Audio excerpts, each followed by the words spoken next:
Alright everyone, welcome to another Honkai Star Rail Sunday. We are, last time we finished this event. It takes about an hour and a half for those of you who want to do it. It's kind of cute. I feel like it's one of those like, oh hey, remember these characters? These characters exist, they're going to be important soon. And that was like Kafka, and they brought back Dr. Ratio and the Herta and whatnot. And Screwlum, XYZ. But specifically, I feel like Kafka is going to be the main, like, hey, this is important that you remember this character exists for when they drop the new area. Which we are excited about. We are mostly excited about Emanator Sampo. Guys, I am so excited for that. I really hope that he is going to be good on the team because I want to use him in my team. So it is still Ceredra's time. As you can see, we are getting close to when the next banner is going to be dropping, which I believe it's going to be Evernight is going to be our first drop. And I forgot who's running with Evernight, actually. And then the coming after her is going to be our new Don Hung 5-star. And he's going to be running with Anaxagrius, and since we are getting him for free, Don Hung, I am not going to do any pulls on his banner, because that was confirmed that we're getting him for free. I will be pulling for his light cone, though. I will be pulling for his light cone. Though, because of the fact that I really want our queen and goddess, Cyrene. If I lose the 50-50 on Don Hung's light cone, I will just wait till Cyrene's banner for that guarantee. Because as you all know, I lost on Kafka's banner to get an Eidolon, and so I currently have guarantee. I'm going to do 3 10 pulls on Anaxagrius's. I'm currently at 10 pity exactly, because I was at 0, like absolute 0, and I did a 10 pull for Ceredra. If I got her, delightful. If not, we're moving on. I am going to do 3 10 pulls on Anaxagrius. If I get him, that'll put me only at 40 pity. If I get him early, fabulous. We love that. He's a great unit to have. If I don't get him, we'll just have to wait till the next round, because I will carry that pity and that guarantee to our queen, Cyrene. If you all have seen her splash art, it is phenomenal. And then if I lose on Don Hung's light cone, if I lose the 50-50, I'll stop there, and then we are moving on to Cyrene's with that guarantee. That is my pull plan currently.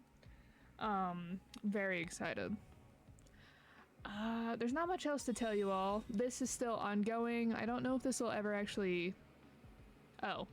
I was about to be like, I don't know if this times out. So it times out shortly. So make sure that you test these guys out, because they got buffs to make them more meta for the current gameplay, and you can get some Stellar Jade. And then I believe that Apocalypse might be running out shortly-ish.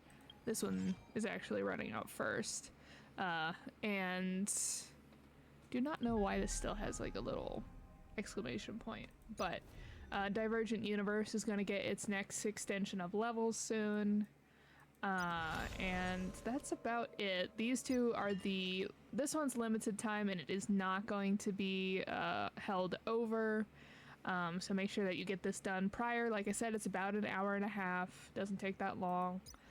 This one is going to be conventional memoir, meaning it is going to be held over so you can continue playing it. But you will lose out on the limited time rewards. So we are going to go back and work on the main story quest. And hopefully we will have this done before the first update so that we can, we can start on the new quest before it gets spoiled online. I actually surprisingly have been able to dodge spoilers. Like, even now, there's only like one or two things that I know, or that I've seen spoilers for. And one of them is literally just what,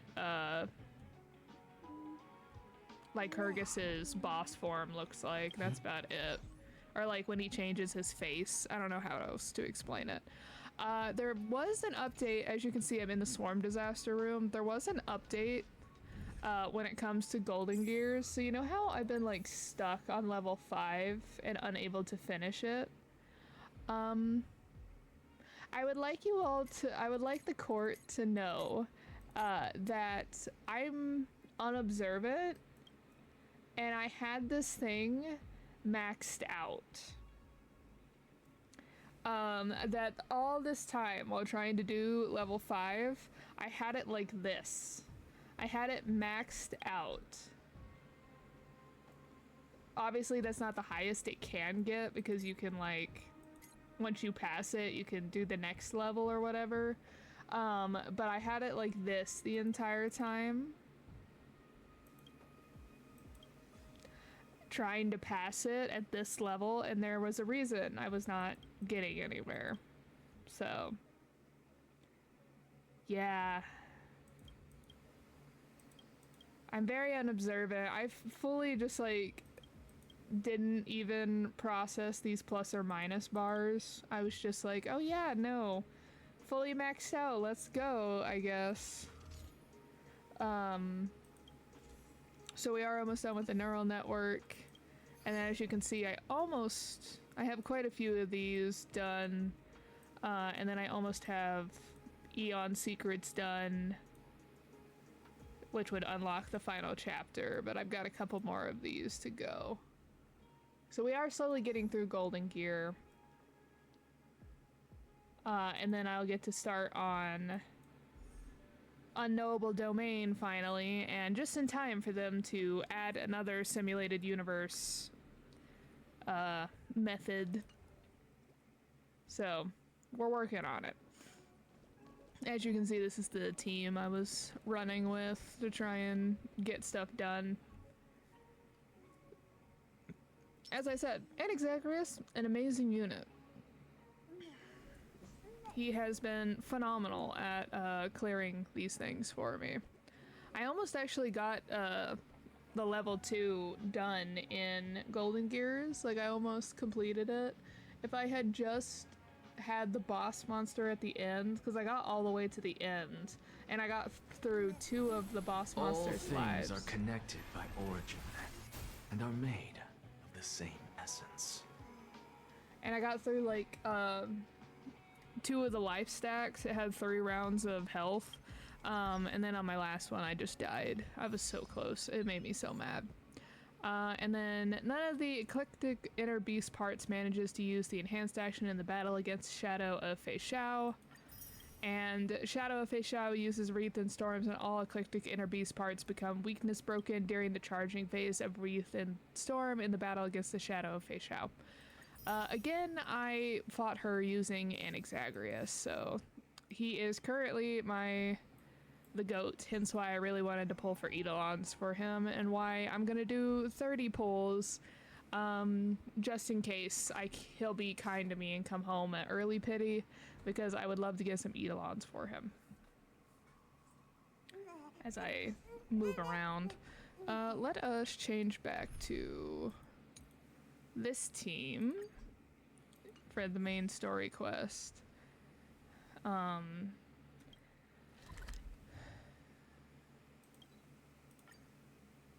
this is the new map that was dropped in this update. Look how pretty it is.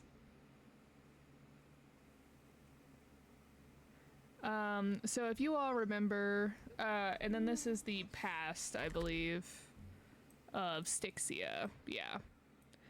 As I stated, I feel like we're gonna get, which one was it? Akma, Krymnos, Yianopolis. Yeah, we still need to get a past version of just so they're all the same. We still need a past version of the Grove of Epiphany, and then we'll have a Evernight version of all the areas and a Dawn version of all the areas. So I hope we get the Grove in the past. But if you all forgot, just a quick recap, because we're already 10 minutes into this. That's about normal for my stream at the beginning. We went back to the past. Lycurgus had already shown up and had been whispering poison in Ceredra's ears.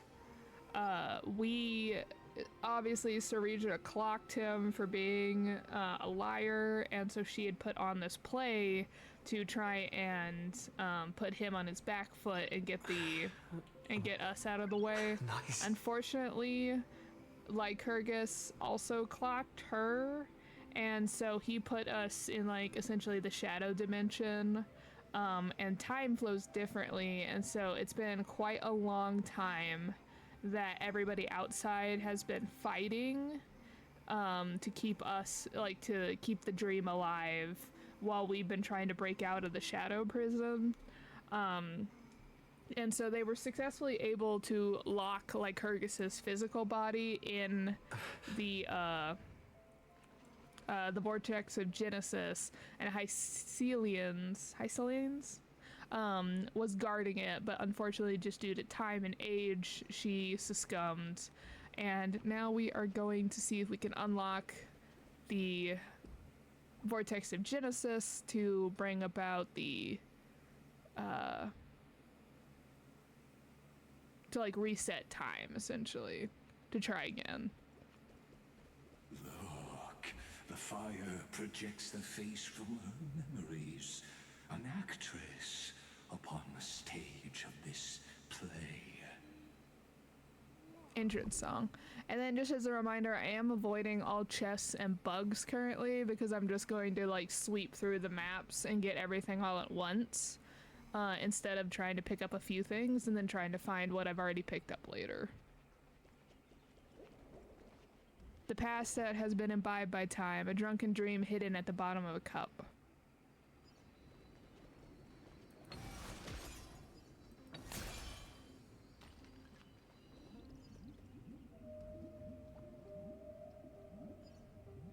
The dark tides flood the sea, and our kingdom teeters on the edge.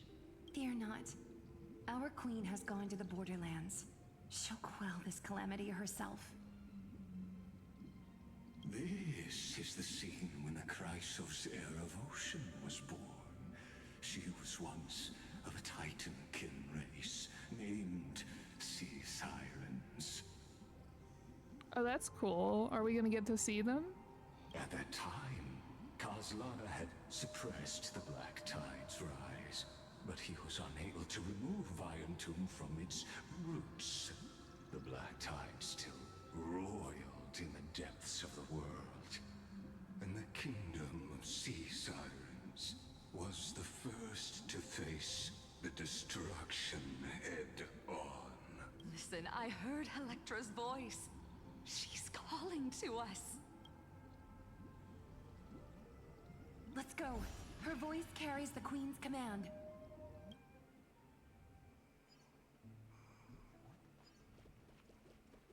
To keep Yeah. the Black Tide from threatening the ocean, the queen gave her all, body and soul. The first Born of the song. queen's chalice, she bore the deepest blessings and inherited supreme divine power. Nectar brewed in the womb by God. I am Electra. Oh, we kind of look how we glitched out our steps glitch out the rainbow, and it also makes like a noise, kind of like that bit noise. Oh, there's a glitch over there.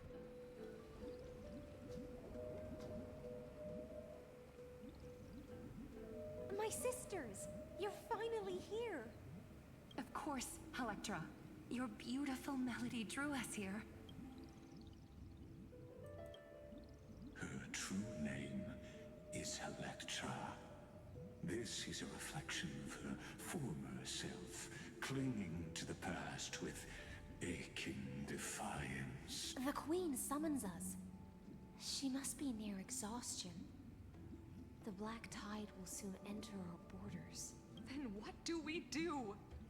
Will our seas fall to darkness and terror as well? Don't worry. We shall lift the chalice in her stead to catch the Black Tide, and stand together to safeguard our realm and its people. Such tiny titankins, thinking they can stop the tide of truth. How naive. And that naivete is the root of all suffering.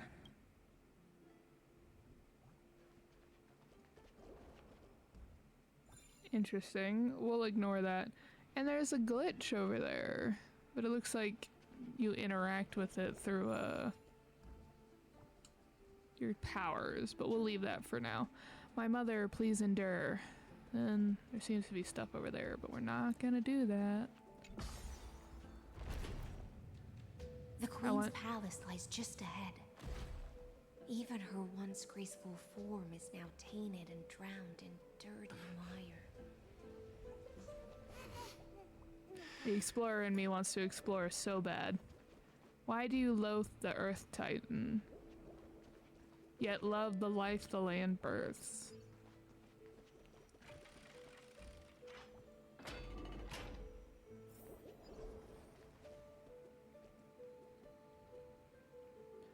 To protect their feast, you're willing to swallow the black tide. Let tears return to the sea.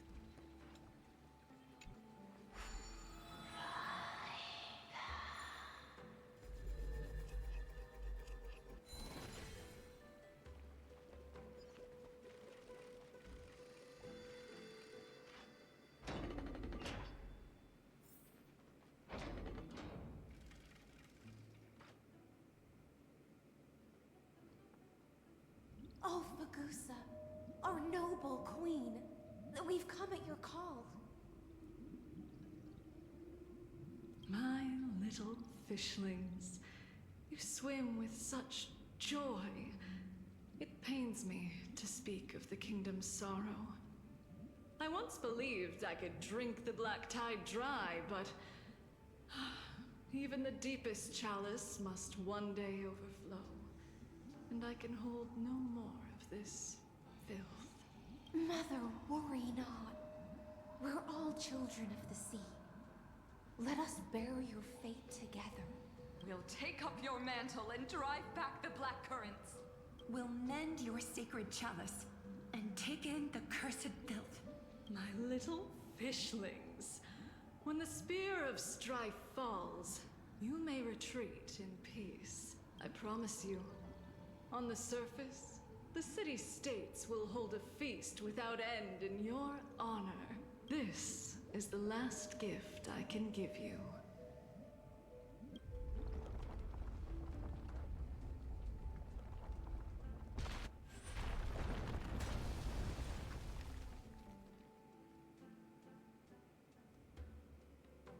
Fagusa sank into the abyss. With the chalice shattered, their intoxication spilled into the black tide, birthing the first madness in Amphorius. Now that I think about it, the voice that's in, if Fagusa's the one who gave us the chalice, which is the vortex, like the spirit water that lets us visit the vortex of Genesis, and when you give ambrosia to the pedestal, this very like drunken voice, tipsy voice, whatever you want to say, is like, oh, you don't see the world for what it is, like you're just continuing the cycle. I wonder if that's supposed to be Fagusa.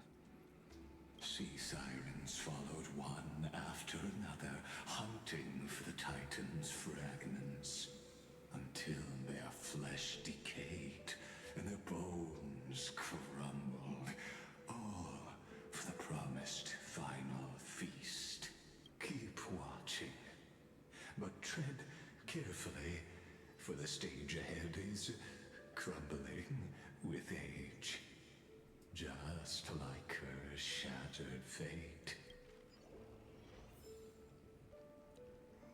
Alright, we have quite a few words. Await the feast, leaving a promise for a grand feast. She shattered into 10,000 teardrops. Let the fish seek dreams. If only we could shatter the sands of time. Children, stop the black tide. And there's let the fish seek dreams down there as well. Clinging to the past only blocks the road forward. Why not let time build a bridge to the future? Interesting.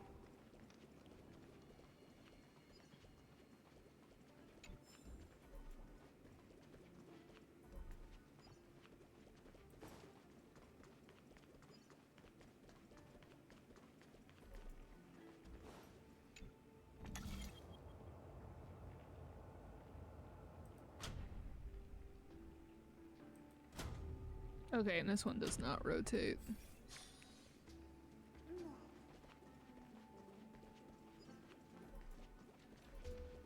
And I'm assuming I need this. Okay, the Chrono Vessel is a temporal rift tool crafted by Orynyx's priest with various sizes and styles. Breaking the Chrono Vessel will pause time in the area around it. When facing a broken Chrono Vessel, rewinding it will fix the vessel and allow time to flow again in the surroundings. While rewinding an object, the object will not be affected by the time stop zoned. If you wish to freeze... Oh, this was like in that one puzzle we did. Yeah. I know how to do this. Stop the black tide, stop the black tide. Await the feast. The chandelier is still giving way.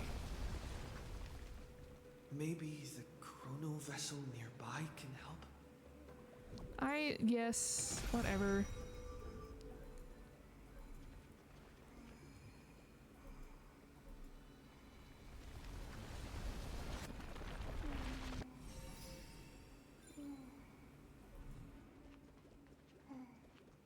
Your wisdom far surpasses even the bounds of reason's model.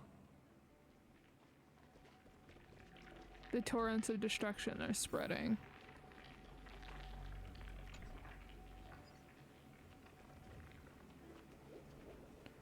Styxia's feast. Can't get through. Looks like I'll need the miracle orb nearby.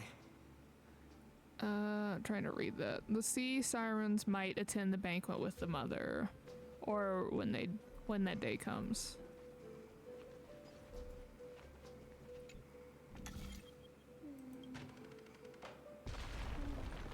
The ending was written long ago.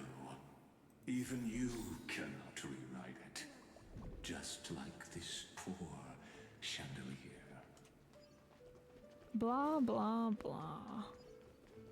You talk a lot for a guy that's stuck in a prison cell. The sisters and their mothers... Oh, I didn't read it fully. And the beings of the land danced along.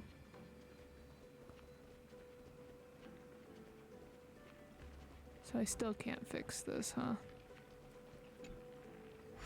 Electra! The fiends have gnawed my tail. I can no longer swim to the far seas. Electra! The black sludge has soaked my fins! I can't dance with you anymore!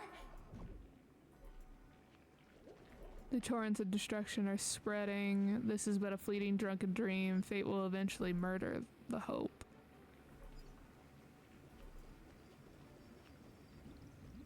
The black tide is devouring everything. Sisters, don't give up.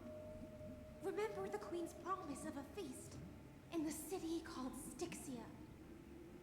I haven't forgotten. It visits me in dreams every night.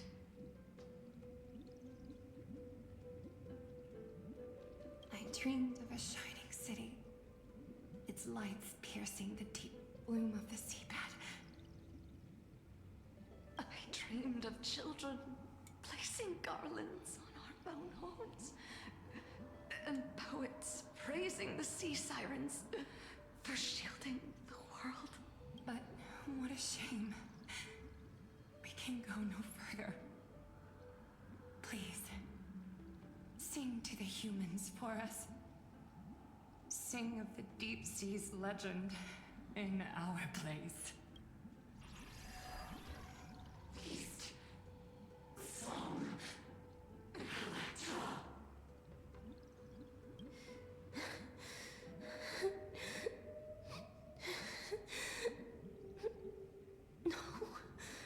The sea sirens were tainted by the destruction.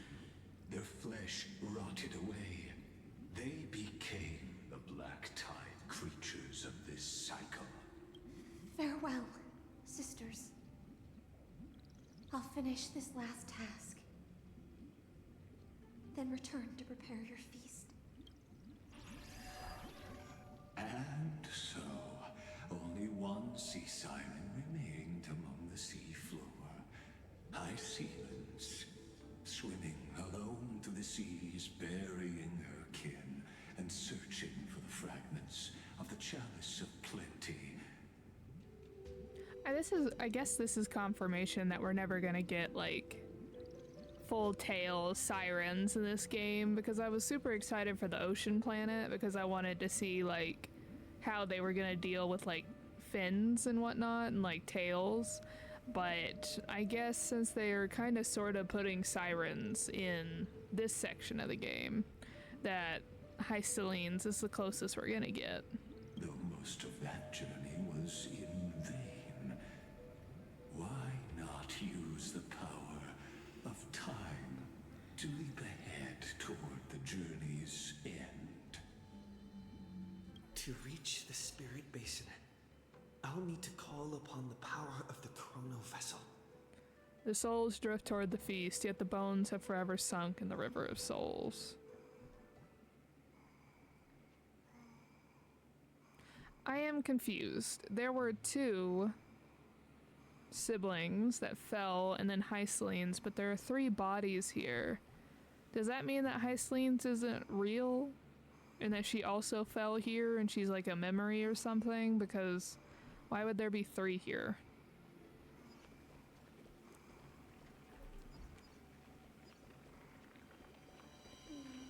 Seems I can break something. Oh, there's a chest down there.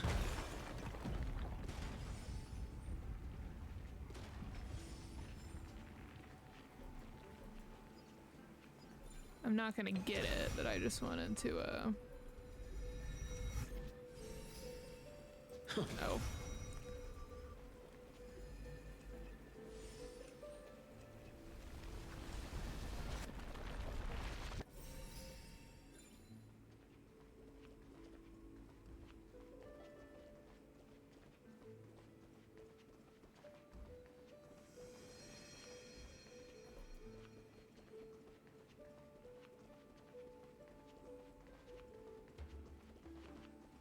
Let me just...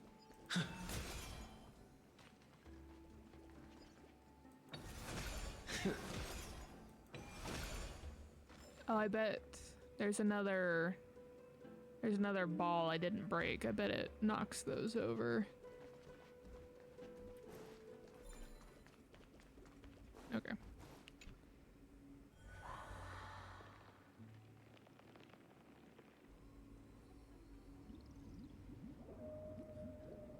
Oh, revived mother, my sisters are gone, only I remain. The chalice of plenty is whole again.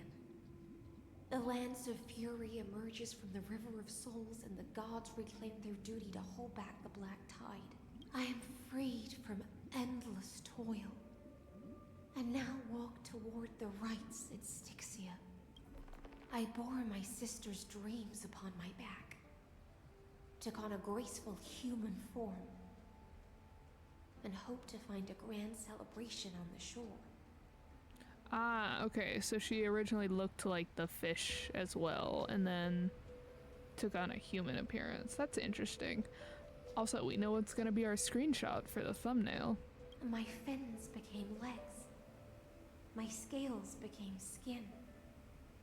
And the sea foam on my body became a shimmering gown.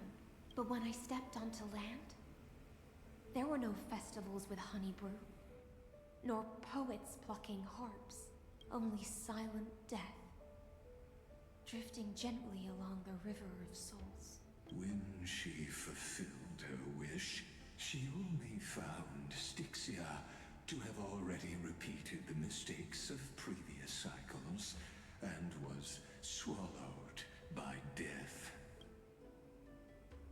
Hopes and promises are nothing but the foam of dreams. I am a sea siren, a vessel born to contain the tides. Now that my task is done, and the promise is broken, A house of lies. am I to go on Confusion. in a world drowned in shadow? Pain.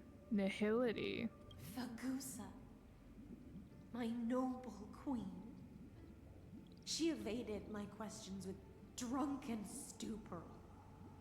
She told me a grand feast awaited me in the surface world, so I wandered lost, groping through the dark. The feast she spoke of, where is it? The second Lonely song. Blade, I shall grant you everything you seek. And that would be Ceridra. I mean, it gives very much like mother who is trying to give their children any kind of hope in a terrible situation to kind of push them forward to keep going and to not give up. On the dusky battlefield, I saw a fire.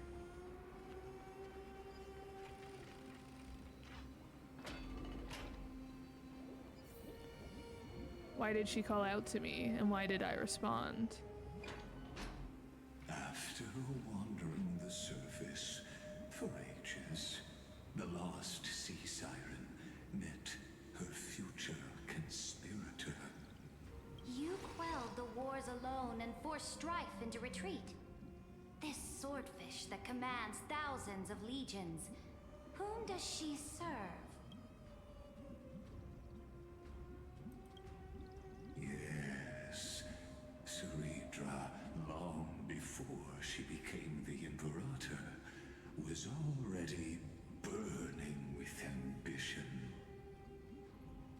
Sovereign who follows prophecy. I am no one's sword.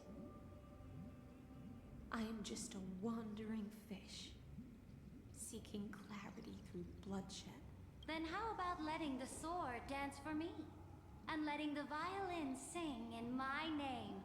Her flame. Tell me, what is it you seek? It gives such warmth, such brilliance. All I want is a feast where I might belong. Such a demand is trivial with the Sovereign's authority. I'll grant you a banquet worthy of conquest and comrades to toast beside you. At night, you must offer me your heart. My heart? Yes, a loyal heart that will generate no betrayal. You were deceived by gods and drowned in the ocean's darkness. But now, I will lead you forward and be your light. My light. So be it, noble monarch. The law you proclaim shall govern my every breath. My law. So be it, noble monarch. I am simply becoming someone else's vessel once again, and accepting a duty given to me. My monarch. And thus, in her hollow drift, she finally found a new purpose, like sunlight piercing the deepest trench.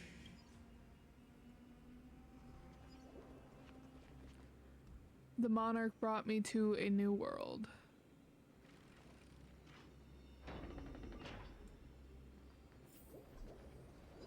The fiery brightness of her crown melted away my confusion.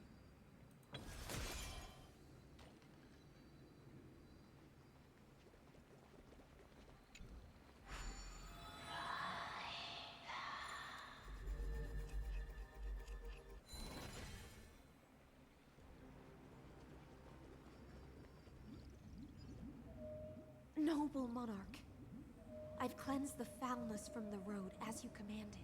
My blade, you've helped me ascend and take the crown. Ask, and you shall have your reward. What I desire is the same as before. A feast. Your promise. Look, I've prepared you a grand banquet. The finest honey brew and tributes await. Fish are drawn to light by nature, for the deep sea knows only gloom. This feast. Now I found a flame. It may scald and burn, but it's the only light. Is not a lie. Come, let us join the feast. Perhaps the path forward lies hidden among the revelry.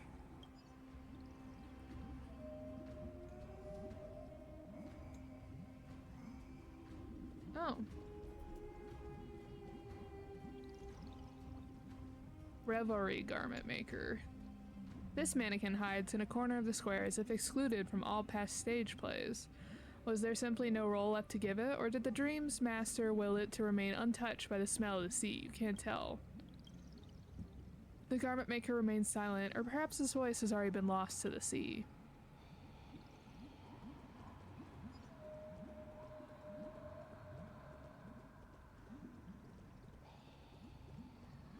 It's over here. Chest. The people's laughter. Chest.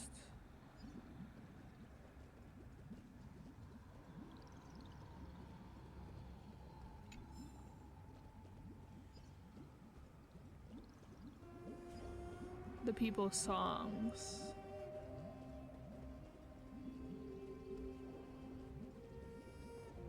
So beautiful.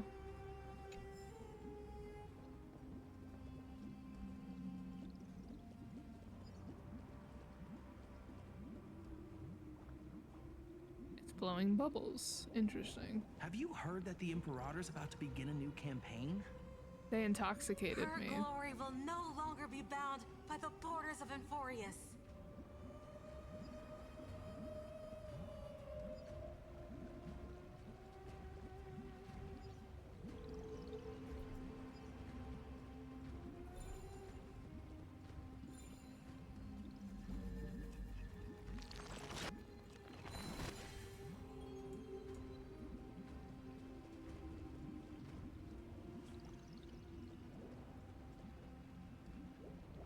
Okay, I think it's repeating, just depending on how you went. Is this not frickin' Dr. Ratio? Like a NPC version of it? So beautiful. They intoxicate me. My faithful subjects, tonight's feast is not just for the past. It's a toast to the future! Born from our golden blood is an unstoppable colossus. Our iron beast to trample the universe! Great monarch. I've heard the universe teems with great threats. Can we truly remain invincible? To conquer the stars, can she truly do this without suffering harm? Fear not. Before the troops of the destruction, such rabble is no more than cosmic dust. Surely there's a planet draped in oceans out there in the stars. Once I claim it, it shall be yours to rule. And to the rest, your triumphs will not go unrewarded. I promise you a new age, free of fear. Now, raise your cups to our conquest among the Sea of Stars! Sea of Stars! Sea of Stars! Conquest among the Sea of Stars. What a grand vision. Yet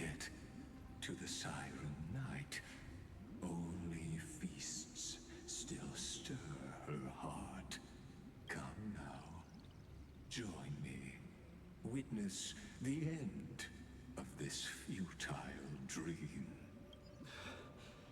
Where's the way out of this illusion? The third song. Come quick! Let's celebrate together! I am willing to drown in her The ambitions. finest brew. Come taste it with me. To drown the liquor of dreams. The monarch subjects stride alongside me, dancing with me as if my sisters, speaking to me as if friends. Noble knight, you are truly a blazing spark. It is my honor to share this banquet with you. Noble knight, you have earned victory with your blade.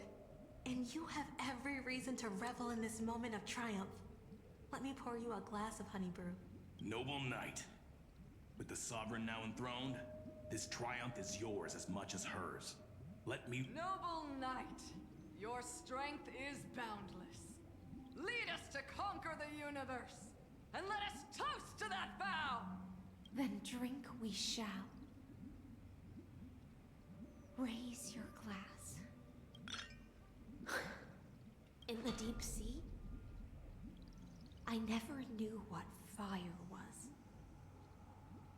But when I set foot on land, the first light that I saw was the flames of war, lit with golden blood. It scorched my fins, made me feel pain and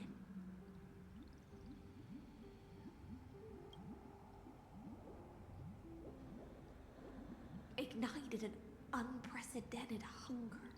Wishes, hope, desire. A hunger that flickers in every hero's heart. So bright, yet so blinding. Look! The monarch herself has taken her seat! Hear that? The court sings her praises!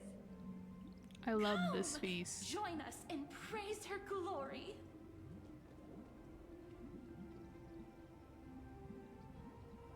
I love this journey that brings the feast. Oh, I wonder if this is like a traditional, like, wine stomping vat.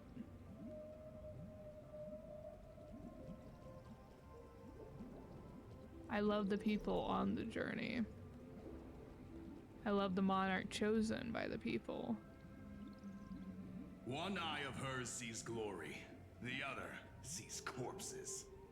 And yet, she cherishes the name of glory more than fear and death. As they say, the coward died 1,000 times before his end. But the brave face death but once, which gods stand witness. On the eve of war, we sang our hymns and set our sights to sail beyond the stars.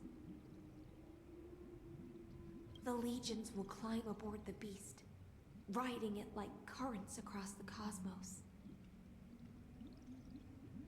Planets after planets flew the flags of her crown.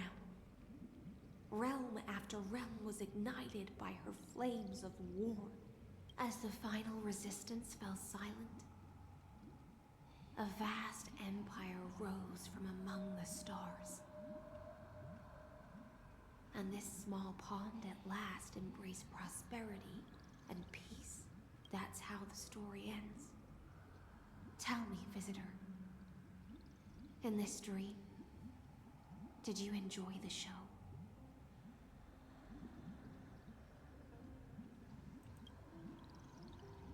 Not sure which way to swim? It's okay. It's time for me to wake up from this drunken dream. Indeed, I have long known. Oh, all the different, like, new monsters that we can fight.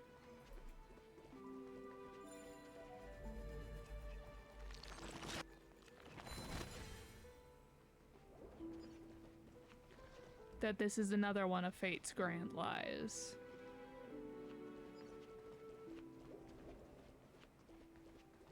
My Imperator is dead. The Imperator is dead! My fire is dead. Is dead!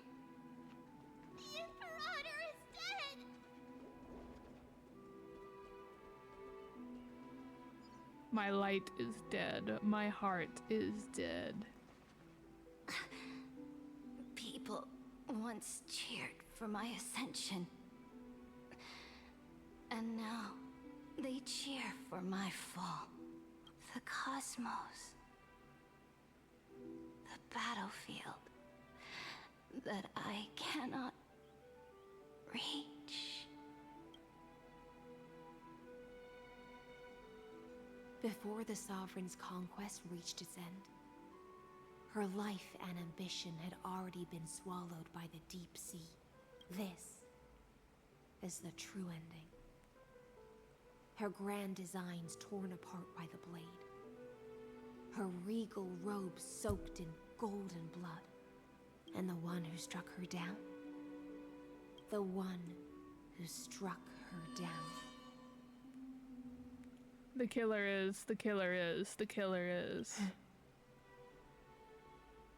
Was her most loyal Gladius.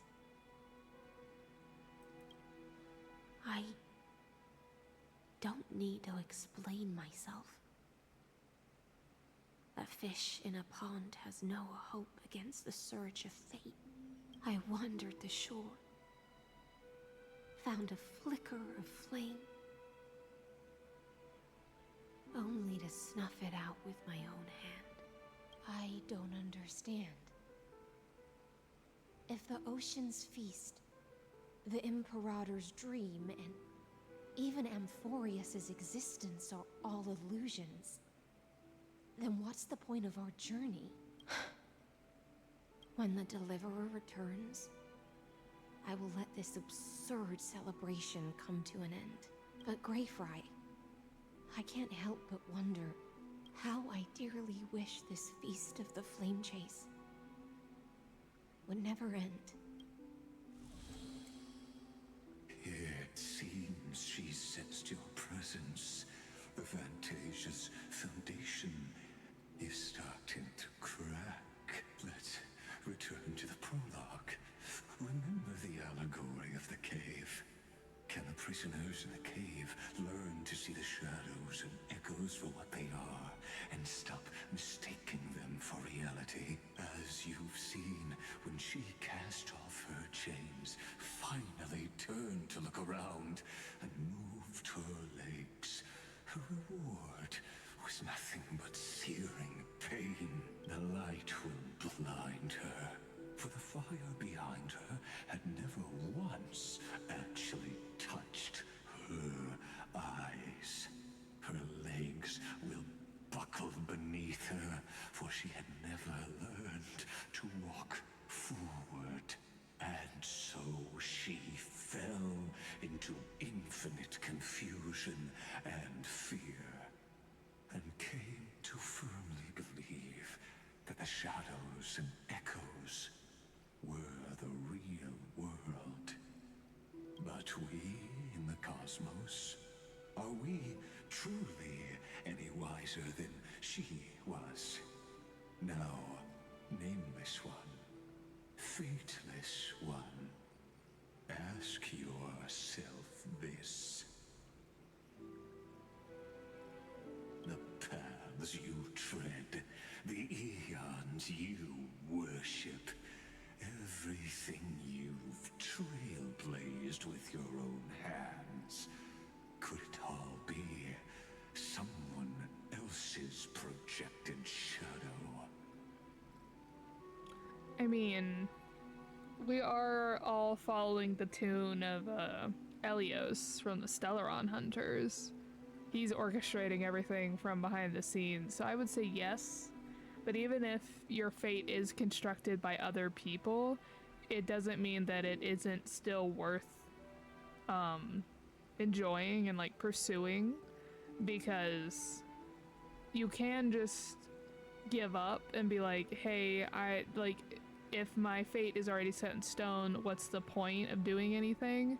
But you can still enjoy the day-to-day. You can still enjoy the choices you make, even if those choices were narrowed down by outside forces. Like, for example, like if there are choices A through D, but due to fate, you can only choose between choices B and C, you still have the chance to choose B or C, or even if it's narrowed down to you only can choose C, you can still, like, try to choose another path even if you ultimately fail, but even failing does not make the attempt worth nothing, because you tried, you were able to implement something and do something based off your own reasonings, and probably hopefully enjoyed the process of getting there. Of course, it's sad to fail, but that doesn't make it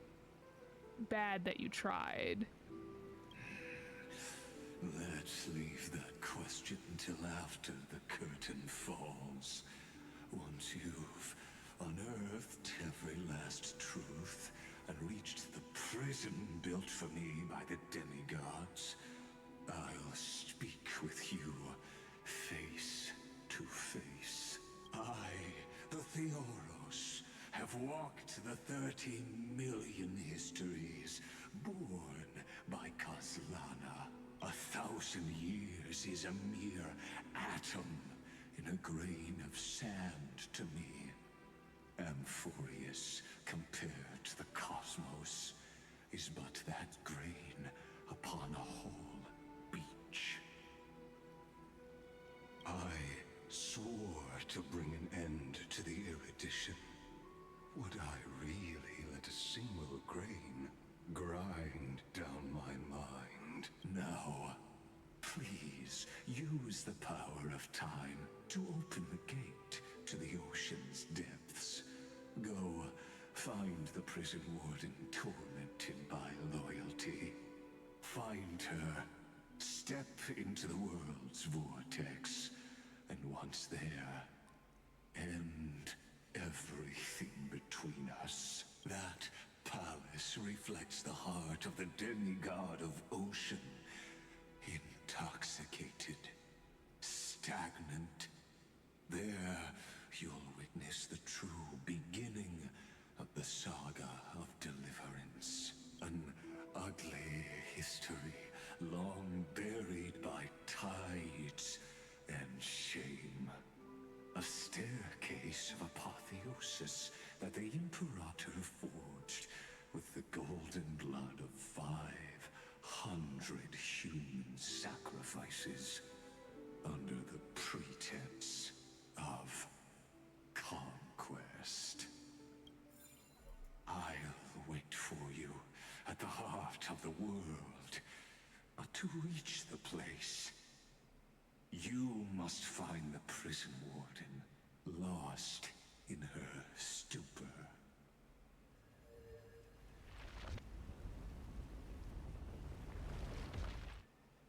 Beyond this door lies the path to the vortex of Genesis. I am your labyrinth.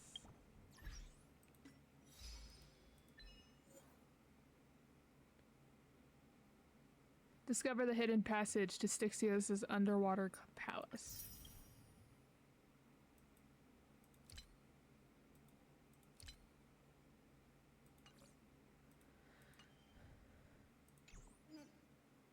A better allegory for what I was trying to explain is that there's 4 doors in front of you. This is better explanation.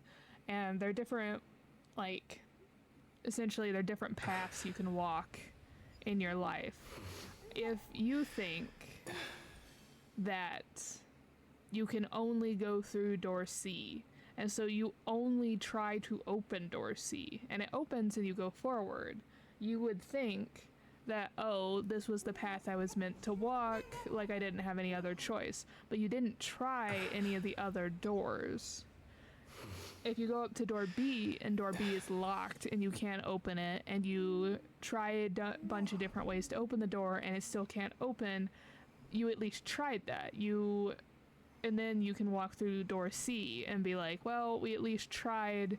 There was benefit in trying because I attempted to do something else, even if it ended up in the same place as if I just walked through door C. But again, you only tried door B. If you really don't want to walk through door C, you still need to try door A and D. And door A or D one of them might open when you try them, because if you don't try the door, you never know if it'll open. You know what I mean?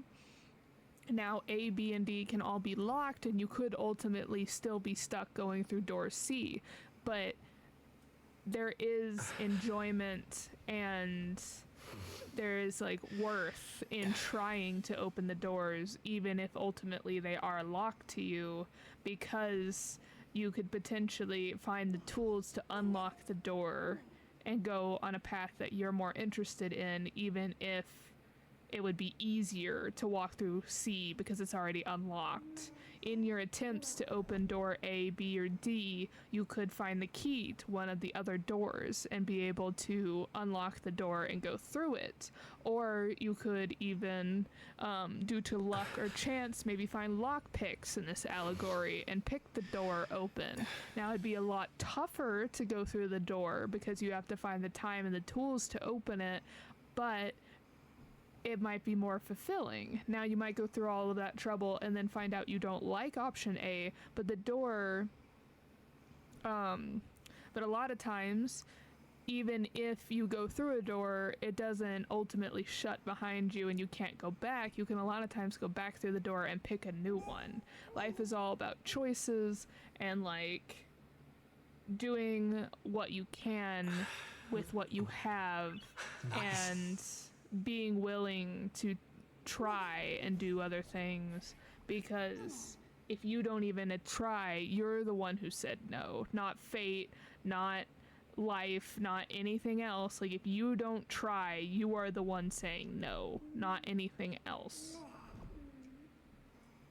Anyway, that's my philosophy little snippet of the stream.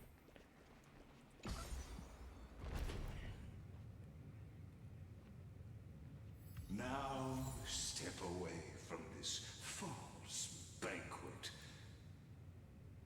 and then onto that bloody stage.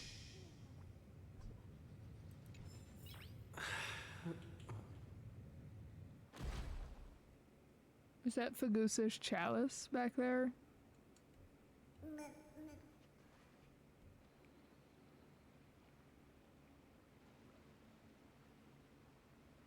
The palace that worshipped the ocean, the sanctuary connected to the vortex, was also once the battlefield of the first flame chase.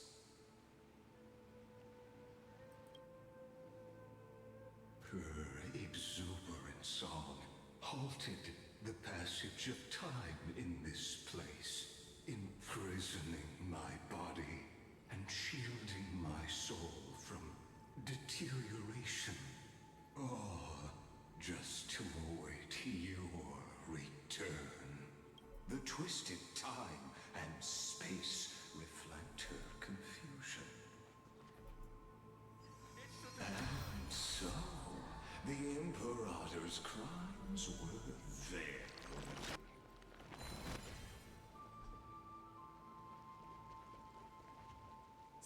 Stay away from Apollonius! This cup of honey brew. What a sweet aroma. Run, Virginia. Dux Hakalithist! We can't give up here! Love steeped in death. How delicious. Sadly, all you see is a remnant of history. And your interference is just another equally futile echo. Serenity is before me. The future will come! Fury of innumerable core flames consume me. You sun tear the sky!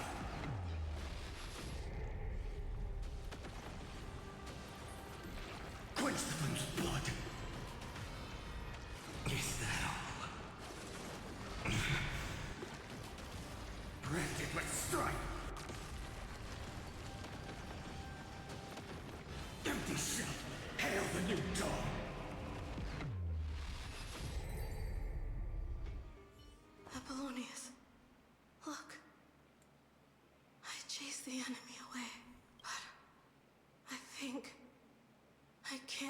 further.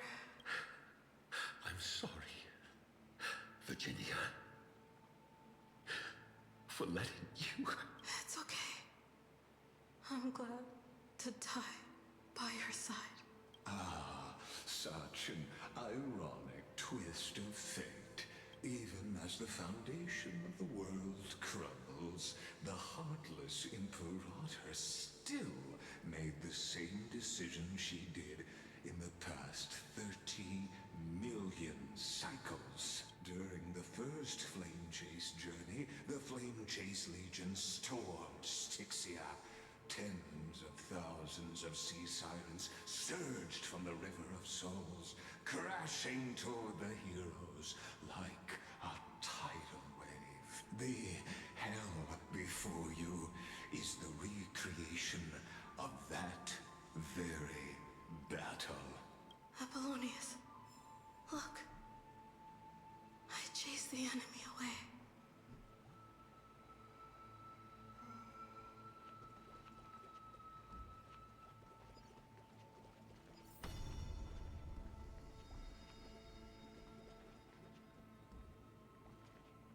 A painful past, yet hidden beneath a veil of joyful song. Ah, two discarded data clusters waiting for someone's return. It seems.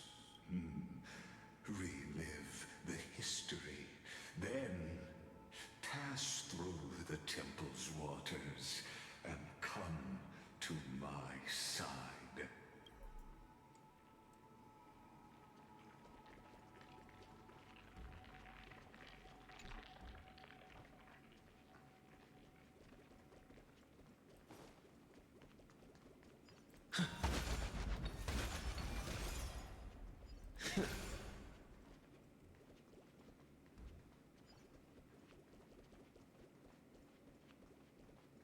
Oh yeah, everything is still in slow-mo, huh?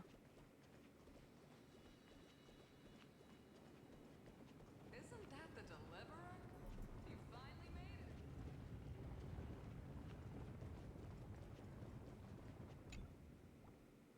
Familiar heroes beam with joy, celebrating your return, yet you know this too remains a hollow memory.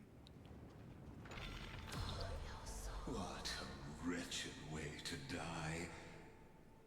The Flame Chase army, devoured by warbling fish, never saw it coming. Look, the cruel Imperator and her Knight Commander, the pitiful Warden. What a perfectly matched duo of test subjects. Their hands drip with blood. Golden blood. Raise the bridge and cross the river of fate. This path of the prisoner is far from over. Imperator! Imperator! Did you see my gallant deeds, Imperator?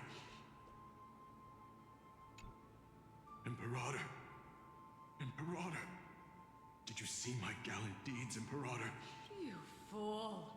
How could you still not get it even now? With her schemes, do you think she'd ever let us end up like this by accident? She knew how this battle would end from the start. That tyrant. I swear I'll kill her with my own hands. No. She wouldn't send us to die for nothing. She would never betray our dreams. Or an Imperator. I know I'm a fool. So I'll believe in your commands. To the very end, take my life. And finish the conquest of the stars. His shattered armor ceases its rise and fall. His unclosed eyes remain resolute, sharp as a broken blade. You mutt. Looks like I won't get my revenge after all, tyrant. Without me, your conquest is doomed. I'll be waiting for you in the River of Souls to slice off that crown-wearing head of yours. Remember this. I never bowed to you. Or fate. The storm beside her slowly stills, tears and blood pooling at her eyes' corners like shallow ponds of golden rain. Let's see.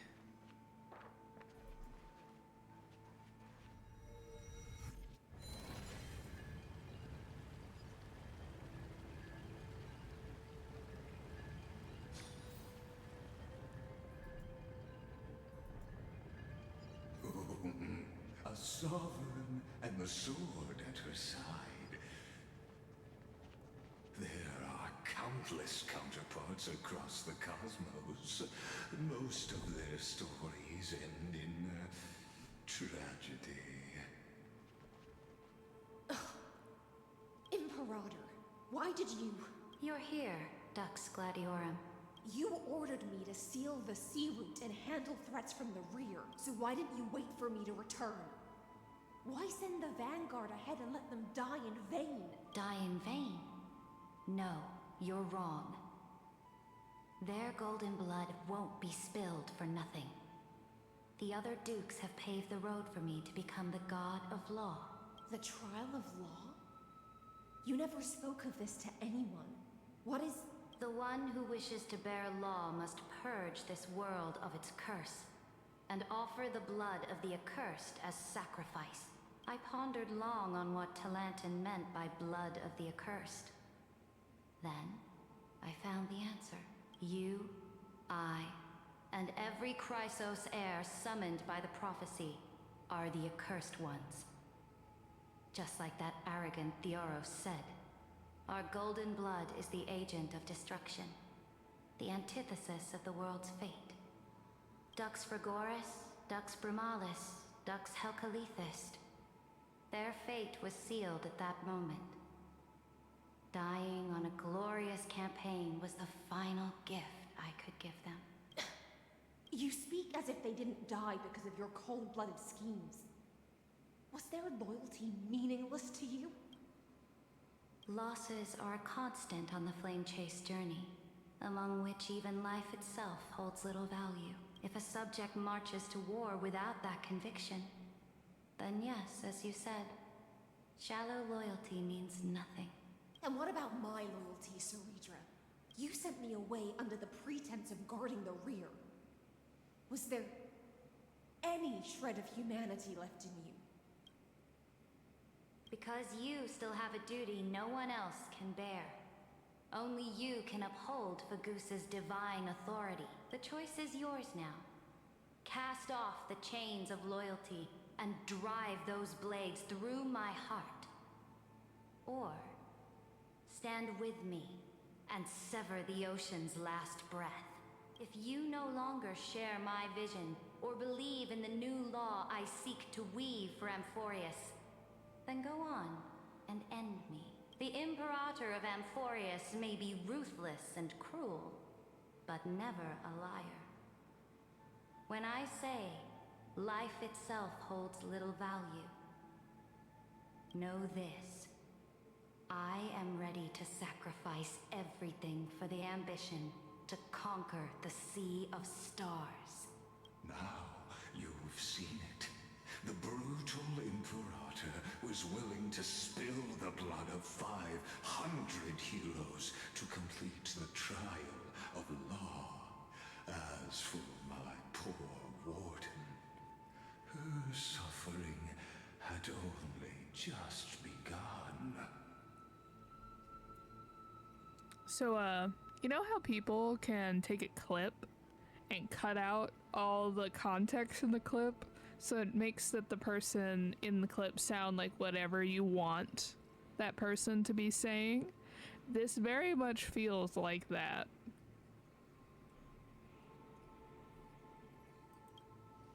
I'm no storyteller. I have no duty nor interest in filling the history you've missed. I just want you to witness the monstrous choice the Imperator made before the Chrysos heir turned their blades against me. Again, it sounds like he's cutting it. He only wants to put the clips he wants.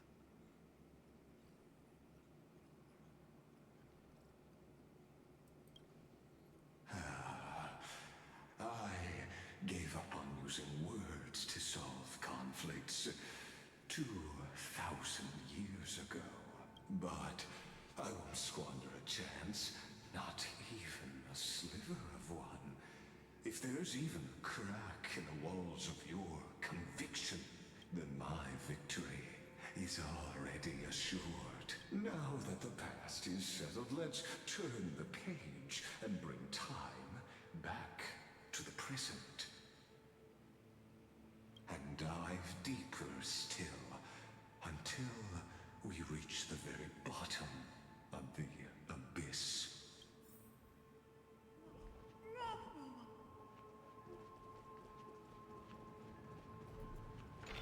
Is the past ahead underwater? I need the Oryx orb to bring back the chrono vessel from the past. Shatter the vessel of time, and let this stagnant pool start to flow again.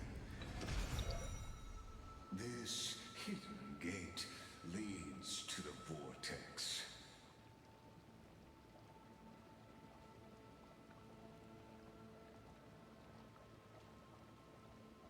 This hidden gate leads to the vortex. Hurry now. The time of our reunion draws near, Deliverer.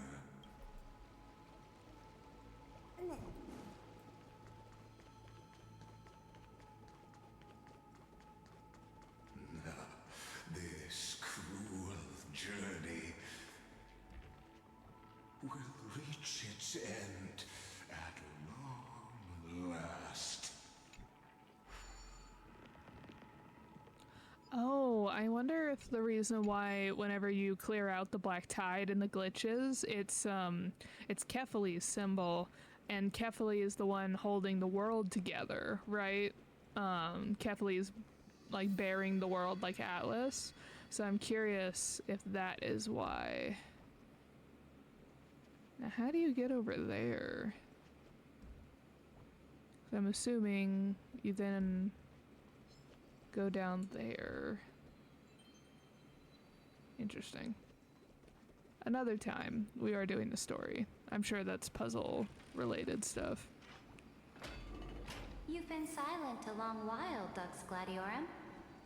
Starting to doubt your decision? Save your breath. The vortex of Fagusa lies just ahead.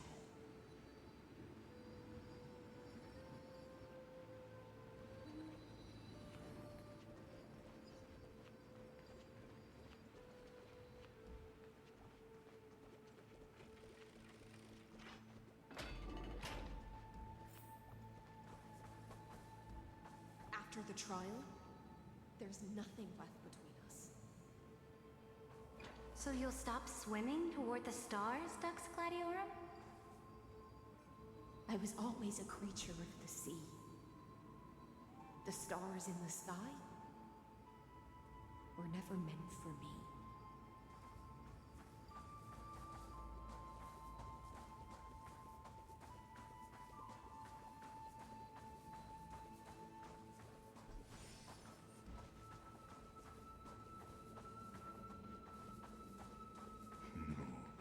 Look, a gravestone. But whose name does it bear?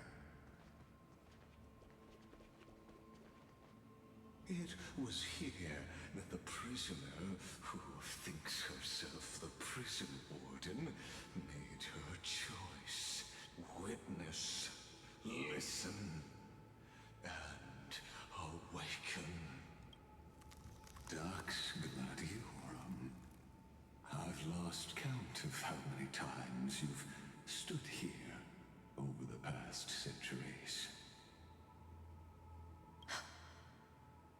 You talk too much for a prisoner like Kurgus. Two geniuses who defied law and all the Chrysos heirs who sacrificed themselves in this cycle worked together to chip away my strength. But they, you, can never affect my will.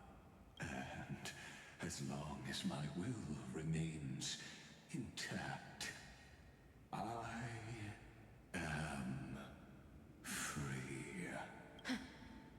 Don't get ahead of yourself.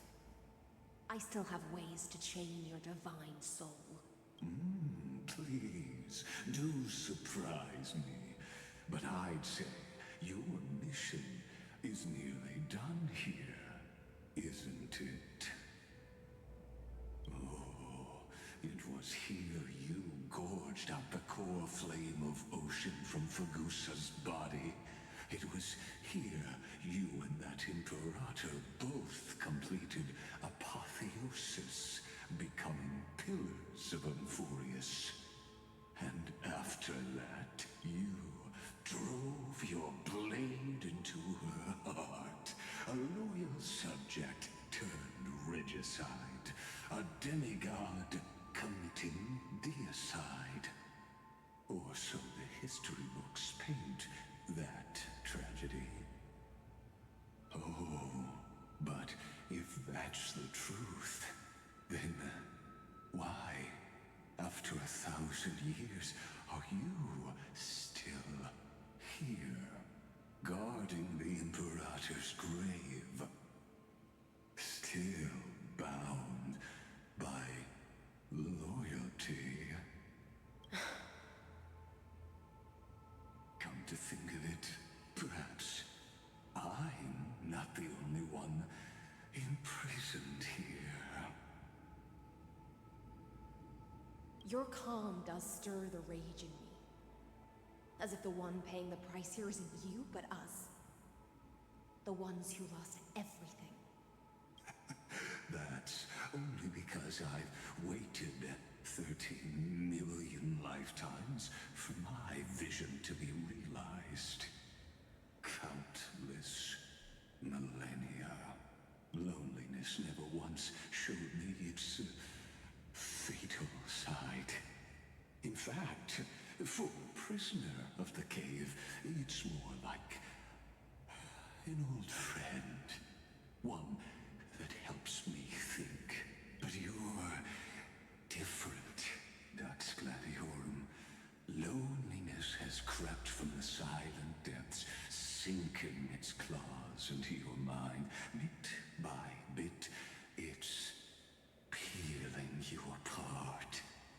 Will you regress into one of those lost mad sirens? Oh, what a shame that would be. You're right, Lycurgus. Loyalty, curse, the fall of my kin, and this endless waiting. These shackles are too heavy for a fish that cannot perceive any light. I can't break free of the whirlpool that's pulling me under. Nor do I have the unwavering resolve to force myself to wait for that person's return, as everyone hoped for. Oh, deliverer from beyond the sky. My executioner. How much longer until he arrives here? You are the one that trapped me in the Shadow Realm, sir. What do you mean? Or will he ever return? I don't know. And I doubt anyone does. Then, what will you do?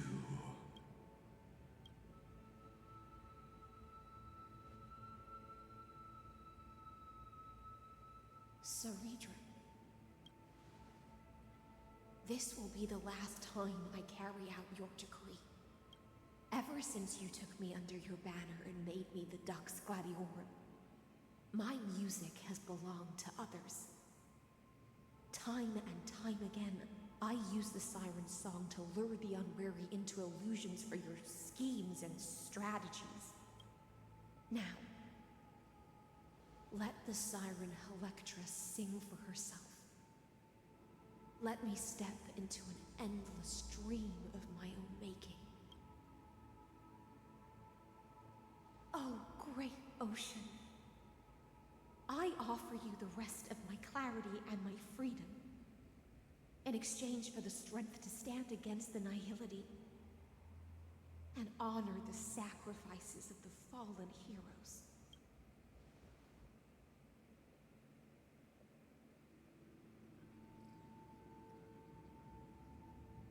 Greyfry, deliverer from beyond the sky. When you ride the current of time and find your way here, you'll hear my solo. It will guide you to the heart of this world.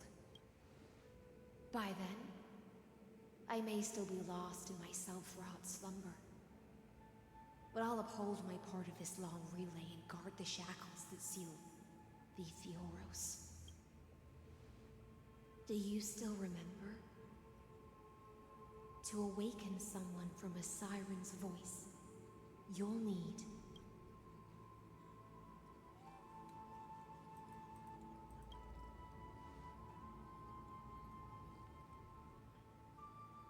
the gift I once gave you. May you still have it when the time comes. When you return, please pour that honey brew upon this grave. It holds the story of all our struggles and sacrifices. May you see it one day. The prelude Amphorius wrote for your return, carried forward through a 1,000-year relay. Now, we may be picking up on context clues, but the fact that she wants me to put it on the grave, and he said, oh, history says that you killed Ceridra after she passed the law, like the test to become the Law Titan, or the Law Eon, or whatever you want to call it. I wonder if she was put into a coma to essentially preserve herself by Hycelene's siren song, so that she would be available to fight against Lycurgus in the final days. When your morning ends, I'll likely wake from my dream as well. Then, follow the trail of echoes and find me.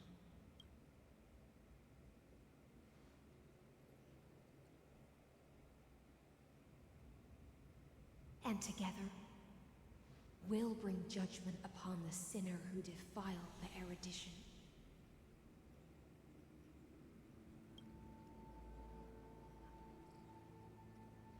At long last, 33,550,336 cycles and 4,931 years later, Amphorius's final curtain is ready to fall.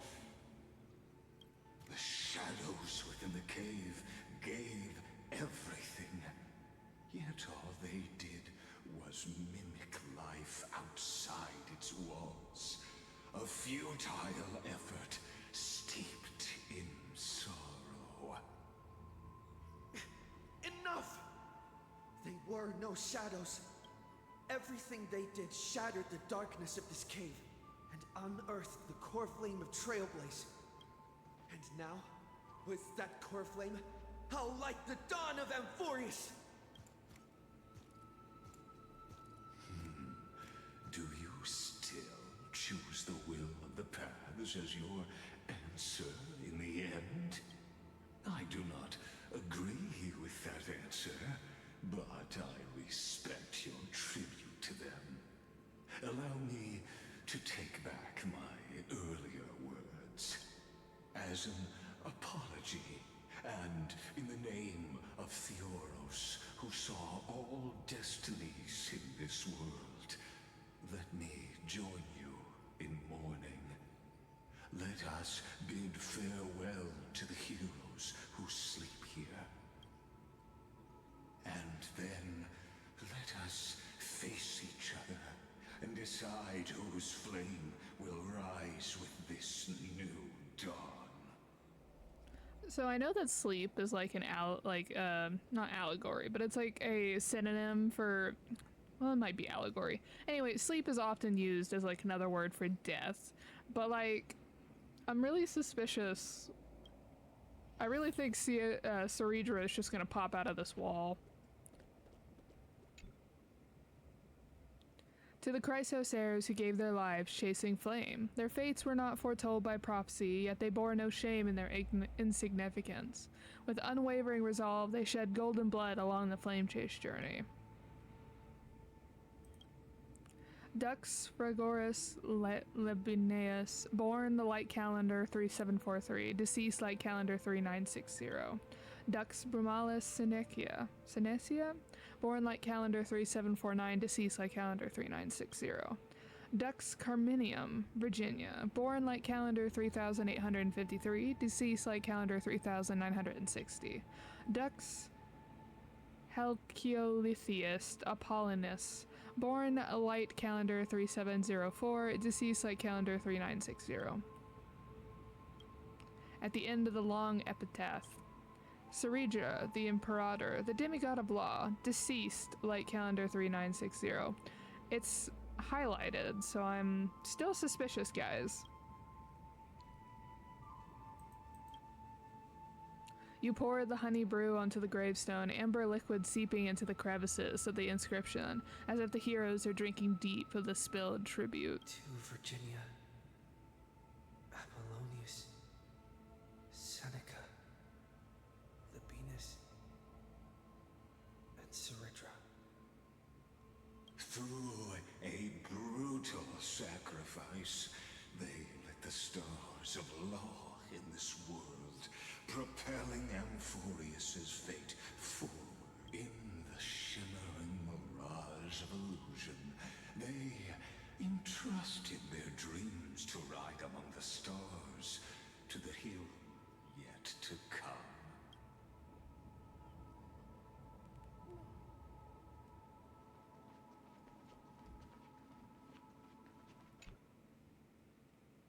To the Chrysos heirs who gave their lives for a new world, their fates, as foretold by prophecy, are to be born whenever the world needs them.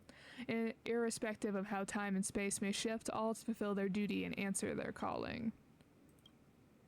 Terravox, the demigod of Earth, born approximately 2,000 years before the light calendar system, deceased light calendar 3961. Aglaia, the demigod of Romance, born light calendar 3860, deceased light calendar 4029. Castrus, the demigod of death, born light calendar unknown, deceased light calendar 4123. Mightymos, the demigod of strife, born light calendar 4071, deceased light calendar 4284. Tribios, the demigod of passage, born light calendar 3720, the last piece of her deceased in light calendar 4295. Cyphera, the demigod of trickery, born light calendar 3942, deceased light calendar 4534. And Exagrius, the demigod of reason, born light calendar 4065, deceased light calendar 4534. Hyacinthia, the demigod of sky, born light calendar 4297, deceased light calendar 4602. Where's Phynon / our demigod of world bearing? At the end of the epitaph, a line left unfinished. Helectra, demigod of ocean, born light calendar 3860, deceased light calendar ... Also, it's interesting that they said that Ceridra passed the trial of law, but she's over on the tablet that does not include the Chrysos heirs. And then also, as I said, Phynon is not on the list, and so is the demigod of, like, Kephales's demigod, though they did say that they hid the core flame of world bearing, so interesting. You tip the chalice once more, the honey brew bathing the stone like golden blood upon a demigod, forging destiny through its purifying flow. To Aglaia, Tribios, Mightymos, Castrus, and Exagrius, Cyphera, Hyacinthia. Ooh, also Cyrene, the god of time, demigod of time, is also not on there. In a relay spanning 1,000 years, they stood against enemies far beyond their strength, and won a bitter victory through what seemed like futile resistance.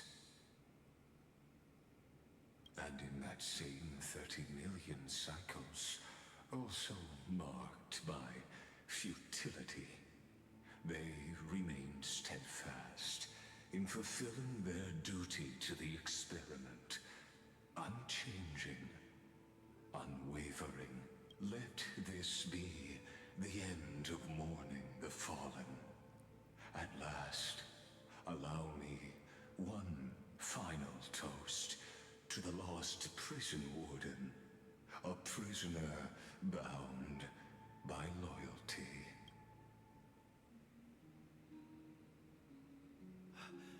That voice... could it be? Bathed in the honeydew of Fagusa, she will awaken from her 1,000-year dream and sing the final song of her mission. I silence. This tombstone of the old world serves as the anchor of the siren's illusion, a sigil Electra used to bind herself.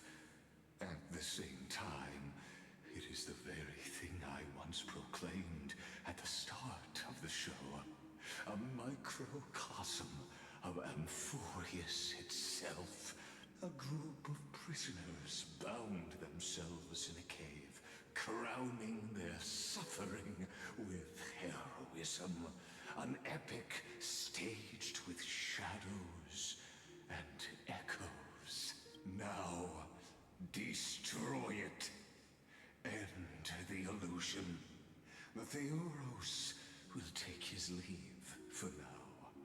And when next we meet, that shall be the moment that decides the fate of Amphorius and the entire cosmos.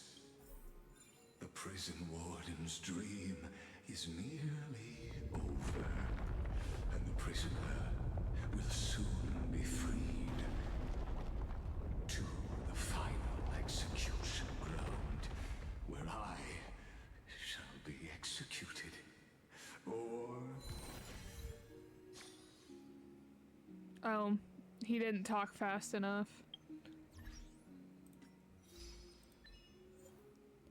Hear now, you blissful forces buried deep. Answer the call and bring aid. Bless the children, grant them victory and hope. Pour libations in honor of heroes sacrificed, then press forward. I was kind of hoping this Cerebra would just pop out of the wall. Unfortunate.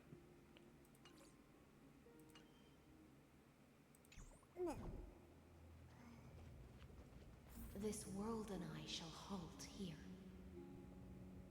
Until we meet again.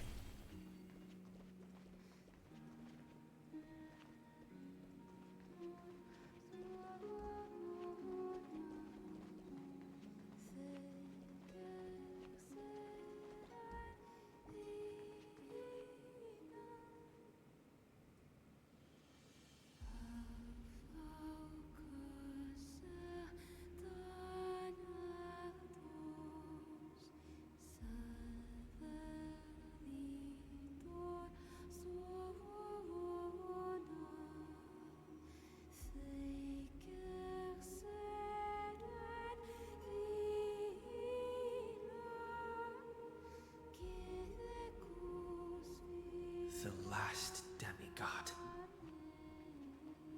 I'm here. The loneliest one. Oh, that's a rough achievement. Step into the seabed of luminous remains where time freezes in song.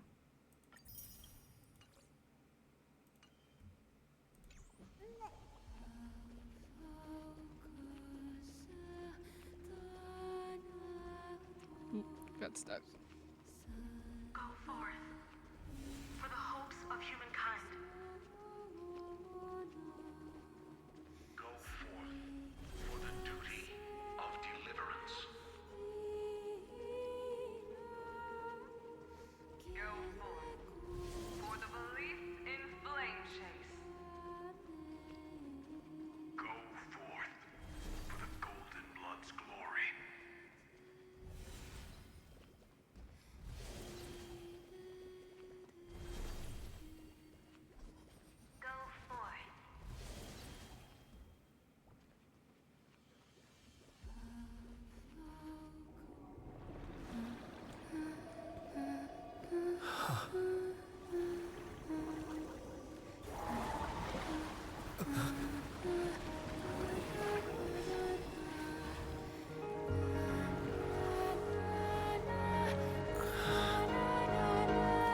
Seems like my feast is over. It's now your turn to perform.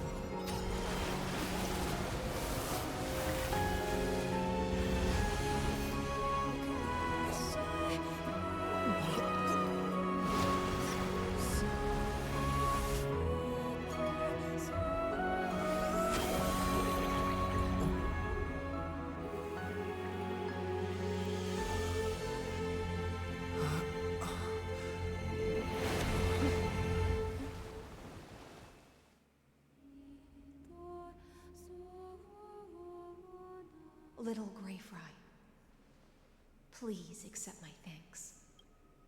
I was the only one left after the world was destroyed, and I maintain this lonesome feast with my songs. I have prayed to that lightless sea for centuries, hoping it would reply to me. Yet the emptiness never answered. Thankfully, you arrived as promised, and everyone's wait was not in vain.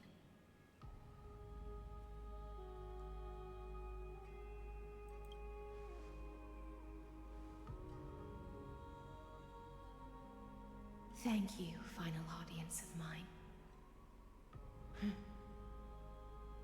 This is probably the last praise I'll ever hear in my life. Now, you and I will walk towards the end of this world. The heroes have waited for this moment for far too long. Let us use our blades to testify our resolve.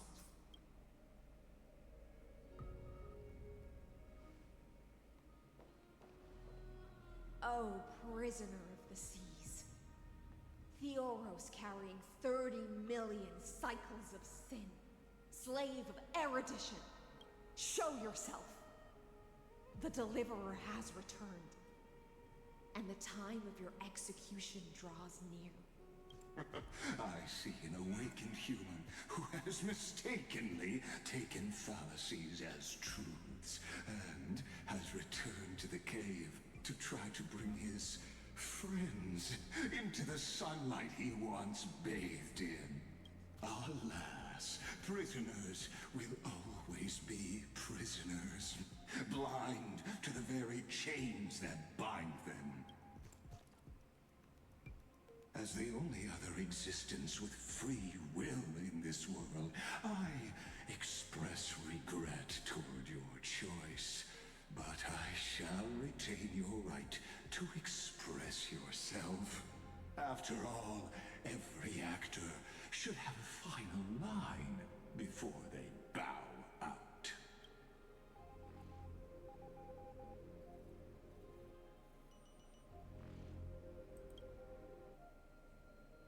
Trust me, this will be the final scene. The last dusk this world will ever see shall become the climax that decides the fate of the cosmos. What an appropriate end. My cognition resides in the exomyth. It is pointless to defeat my avatar, projected into the experiment. My body is the shadow cast on the wall by the fire, and my words are lingering echoes within the cave. How can a character in the play fight against the audience? Caslana failed. The demigods' sacrifices were pointless. As for the two geniuses you placed such high hopes on, I ask of you, where are they now? Flight calendar 3960 after the Imperator was assassinated. Confusion and epiphany always go hand in hand. That's particularly true for geniuses. You must be very confused about why you could not gain a straightforward victory in a world constructed by an ordinary Intellitron. An ordinary Teletron? Cut the pretense, Senior Society member. We've torn off your meticulous mask and figured out Amphorius' true form. It's part of the primordial prototype machine, the first scepter ever created. In other words, a detached part of Noos's divine corpus. That's why it has the potential to destroy erudition. As for who would be able to control the Eonic system to rewrite knowledge, only one person has ever managed such a feat. You better have an explanation for the Society. We want an actual answer, not another prolonged metaphor to cover up the truth. Why are you the one doing this? Answer me! Since things have reached this point, I'll give you two irrational answer, purely as a courtesy to posterity. The answer is obvious, so there's no need to say that name out loud. The cosmos made a mistake in calling me a genius. I do not possess more wisdom than those who came after me.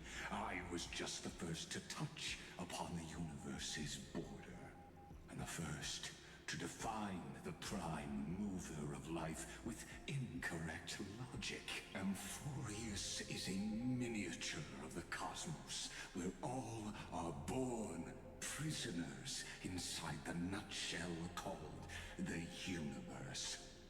Like the madman who returned to the cave and preached about the daylight to his fellow prisoners, my greatest sorrow is that I led my peers down a road that plunges into the abyss, from which there is no return. I led them into a lightless cage called paths. I created a mechanical guard that even I cannot control, and then they became an unparalleled nightmare through their endless extrapolations and evolutions. They bore the name of erudition, yet they tried to define the known and to seal off all possibilities. No new rules were ever born after their ascension, and humanity will forever be shackled within the cave known as eons. Therefore, as my organic life neared its end, I coded my consciousness using 14 algebraic expressions and spread my logic core over 9 bodies, all to finalize my ultimate denial of Noose in the future, and to erase my wrongs with my own hands. As for Lycurgus, he is only one of these 9 vessels. What an astounding strength of will. As a fellow pathstrider of erudition, I fully understand your obsession with seeking the truth. Therefore, you surely see it. You cannot possibly stand up to me in this algebraic world sharing its origin with Noose. However, I hereby speak for all sentient life forms. We will never allow such a cruel atrocity to occur. You can pile on your metaphors mountain high, but they won't change the act you're committing. The Iron Tomb out there in the cosmos is still a technical beta version, and yet it's already powerful enough to corrupt the life logic of all inorganic worlds. In other words, when the Lord Ravager within Amphorius becomes the next knowledge singularity, there's no way you wouldn't have grasped the consequences, First Genius, is there? Of course, I am fully aware. I don't mind answering you one last time before I thoroughly exile you from this world. My grandiose vision for the future is this. Whether organic or inorganic, every act of any life form infected by the Iron Tomb will become a true random function. If one were to compute their integral across the breadth of the cosmos, one would obtain a marvelous constant. Omega. What I call the fall of erudition. Then within the infinity nurtured by that constant, a new universe shall bud in the chaos. A universe that cannot be predicted and not shackled by the erudition. As the first prisoner to awaken in the cave, I must lead the others who are blind back onto the right path and reach true sunlight. Do you understand me now? As Kozlana stated, destruction is not the process, but the outcome. It is revolution through complete annihilation.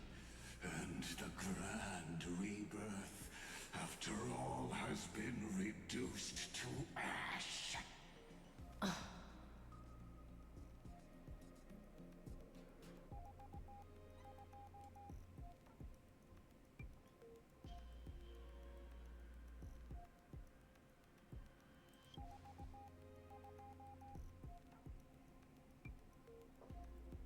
The Amphorians already answered long ago.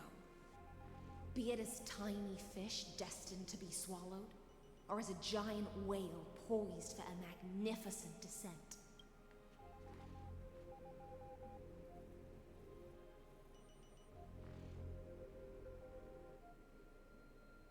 We will all fight against fate till our last breath. That includes me, Electra. Once the Imperator's subject, now the Deliverer's blade.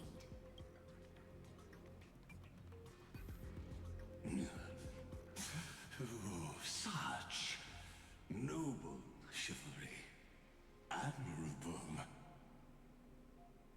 I will also show my true self to you on this momentous occasion as a gesture of respect.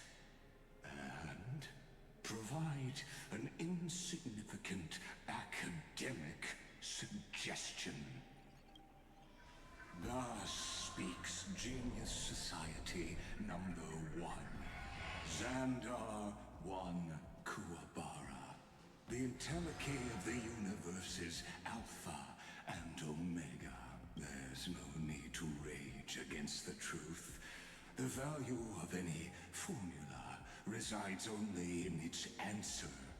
As for the process of solving it, no matter how elegant, violent, solemn, or humorous, it is all utterly meaningless.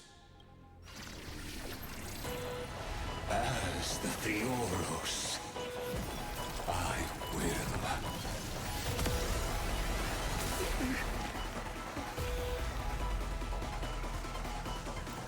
Personally participate in performing this world's end. He looks so ugly in this form. As Lucis Creator, I know more about the death of knowledge than they ever will. Okay, quick moment. Wait. Okay, one moment while that happens. If anyone has seen like the really, not the really old school, but like the old school animated Superman, like the original animated Superman, like the same time as the animated Batman series and the like OG Justice League animations, doesn't he look like Brainiac? Like the humanoid version of Brainiac? Visually, that's what he looks like to me. Anyway. Lycus's true form.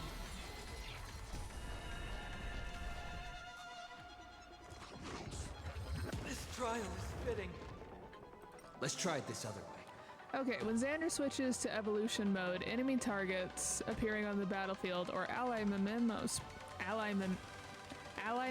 sprites, wow, being summoned can accelerate Zander's mode switching. Okay. I choose you. Heard the call. Serenity is before me. No other choice but forward. To watch over you and guide you on your path. The future could come. Receive divinity. I can't thank you. Logic is not a weapon. a pair of shackles. Allow me to shatter them for you. Repay! Ether infusion. Okay, the antinomy state will activate ultimates. However, using an ultimate during this effect will cost massive HP. Okay, I see. Let's test it out. How much HP do we lose? Oh, that's a lot of HP. Okay. We can do anything! Bloom. Breaks over.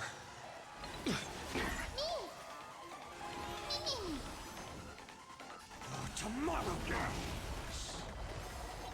Destruction needs no introduction. Let us skip those boring inferences. Is this the Black Tide? Indeed.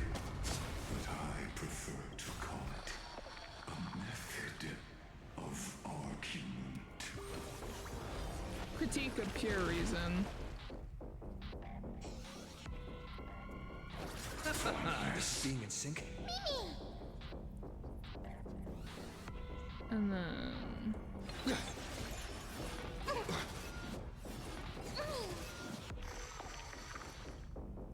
trying to... there we go. Fury of innumerable core flames consume me. Hail the new dawn! Extraordinary claims require extraordinary evidence. Erudition, destruction, or trailblaze. No, I will prove that the very idea of paths is a fallacy. I see it! Target the connector between his thoracic and...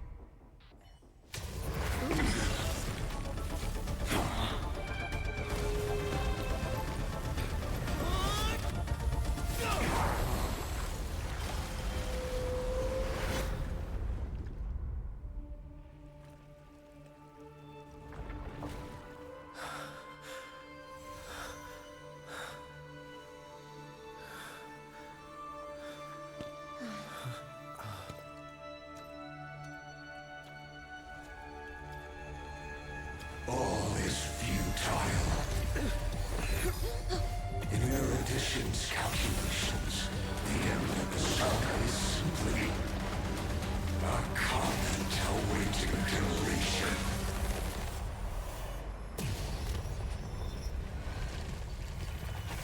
I don't like such a cold statement, okay? If numbers can decide the end of a story, then we can surely also pen a new beginning.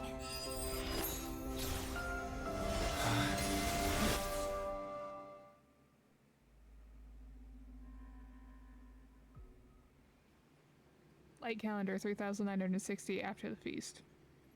Screwy, what do you think? If your hypothesis of Lygas's identity is true, then even if we remove the restrictions of the Ultimate Protocol, the chances of us defeating him in a head-on battle will still remain lower than the acceptable threshold. Therefore, victory will still hinge upon Mr. Trailblazer and Miss Cyrene. Go on. Maybe we're thinking about the same thing. Lygas's cognition resides in the exomyth. He is both an instigator within the experiment and the observer outside of it. Logic. His inspiration circuit can simultaneously process the different time flows in and out of that world. That's where things get tricky. He simultaneously exists in two different timelines, where the internal clocks are wildly different. That old Intellitron's neurons have completely gotten used to that over this prolonged experiment. And that's why he holds home field advantage. You and I should be able to manage that too, if given more time. Unfortunately, there's no if, and we don't have more time. That's why we need to change our way of thinking and turn his advantage into a weakness.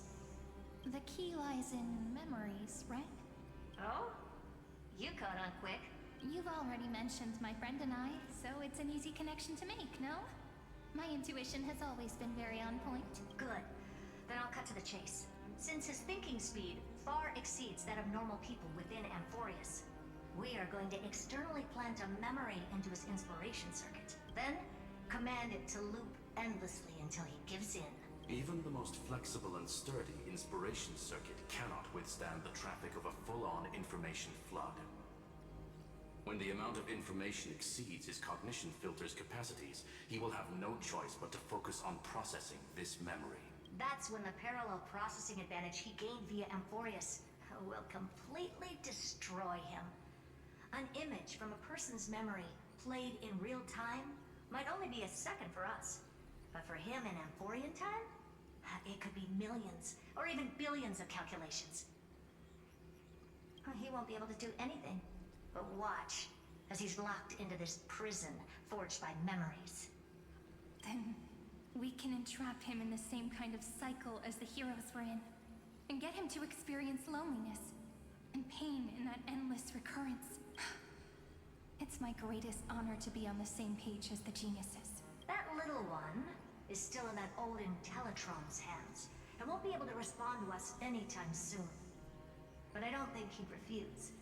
So it's up to you to figure out how to execute this plan. I'm not sure how this happened, but I knew it as soon as I saw you. You are currently a mimetic entity of the Remembrance. Yes. I seem to be something you folks beyond the sky call a memo sprite. But that's fine by me. It suits me perfectly. I can serve as the vessel of memories, and do my part for the final battle. But before that, we have to tell you, the path characteristic you exhibit is very special. There's no way you're just a simple memo sprite. However, I'm sure about one thing. You are a mimetic entity born in Amphorius, yet you only awakened with the Little One's arrival, and only matured as he embarked on the path of remembrance. That means your existence is completely attached to his memories. If there ever comes a day when he forgets about you, for even a few seconds, or loses his last connection with Amphorius, then you must be prepared for the worst. You will disappear in the memory zone, utterly gone, without even a single line of data to remember you by. But that's already happened, hasn't it? No wonder I've always had a weird hunch. But that also means I was right in thinking, as long as my friend and I are together, we can do anything.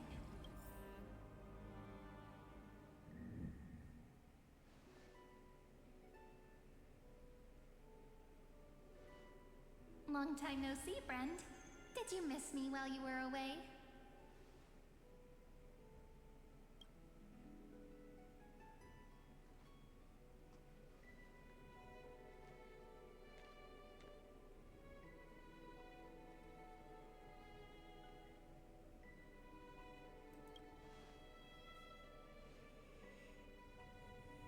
Yep, 1,000 years was such a long time. And everyone in Amphorius was waiting for the Deliverer's return. You probably already knew about the genius's plans for that memory. I had to hide really well in a corner in time so Lygus wouldn't find me, and wait for the right opportunity. Which is now. The moment when his manifestation in this world is destroyed, and his twin timelines are intersecting. I'm sorry for keeping this a secret from you all this time. I'll tell you the entire, unedited story of this millennium as an apology after this is all over. But for now, let's join hands and complete the final step with the power of the remembrance.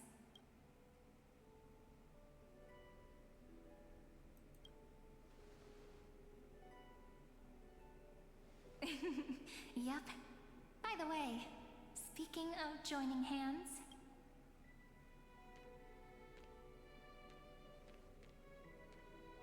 can I please do something before we go on stage?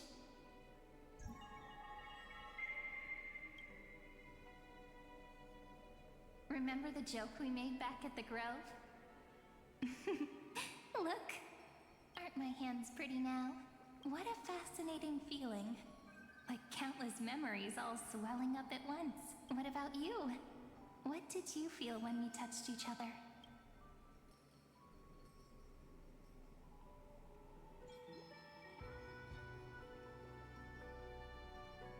Are you nervous?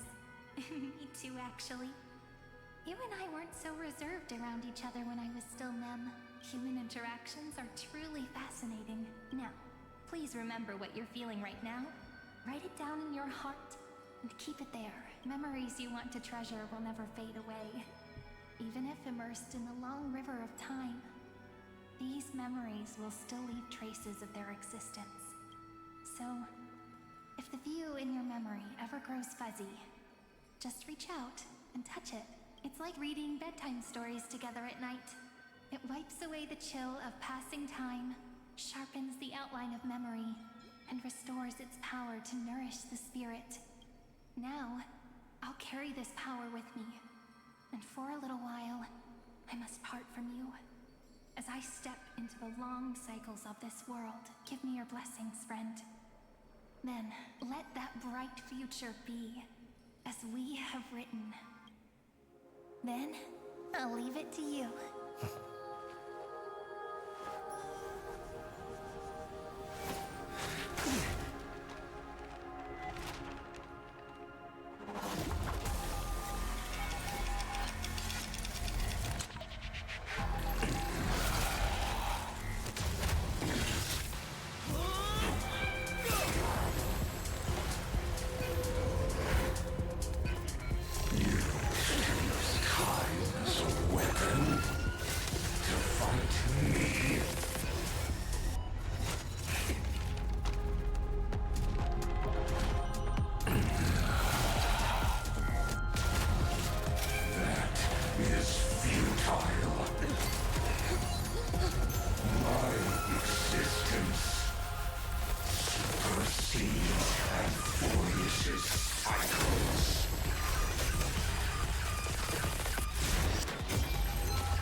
Plays are like this.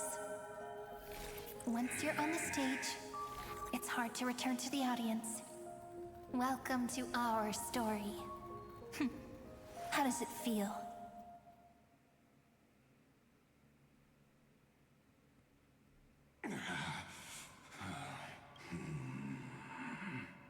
Even the authority of time cannot command the entire scepter, nor can it plunge the Amphorian extrapolation into a loop.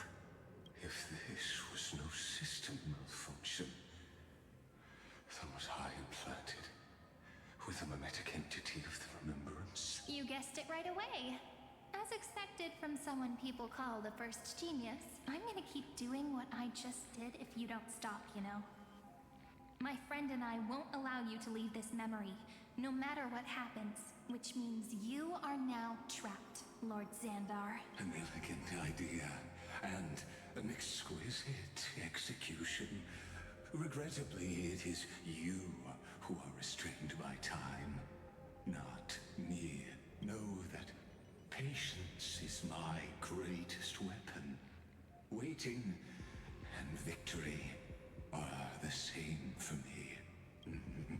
You will crumble before I do in this moment stretched out to an eternity, just like Kozlana will. Yet all I need to do is to wait, as yet another futile bug falls down the cliff and into the bottomless abyss. Now I'm a pink bug? My looks are seriously changing all the time, but you're not wrong. We're definitely not gonna solve the problem if we just put you in another prison. So that's why we never wanted to do that in the first place. I shall answer your confusion purely out of my respect for those who came before me. Have you heard of the synesthesia dreamscape in the Asdana system? Interestingly, that place once had a prison too. Life forms living in that environment, abundant with memoria, have a chance to connect their perceptions with each other's. Even across great spatial divides, they're able to detect shifts in one another's states. I call this phenomenon memory zone entanglement. In Asdana, people made use of that phenomenon to build a nation within a dream. After adding in the catalysts of harmony and remembrance, that is. Is that how you walked into my prison cell? Using those same principles? I would much rather call this location our negotiation table, Lord Zander. Nonetheless, your hypothesis is correct. We happen to have an ally skilled in tuning, while the Trailblazer and Miss Cyrene both have an astonishing amount of resolve, which I'm sure you can testify to. I am also sure that with the support of such a resolute memo sprite, our conversation can last for a long, long time. I'm the best at listening to stories, you know? I'll leave the exciting clash of the erudition to you two geniuses. A brainstorm? I like it. And it's 2 against 1? Well, I like it even more. Let's talk, Zander. Take a guess.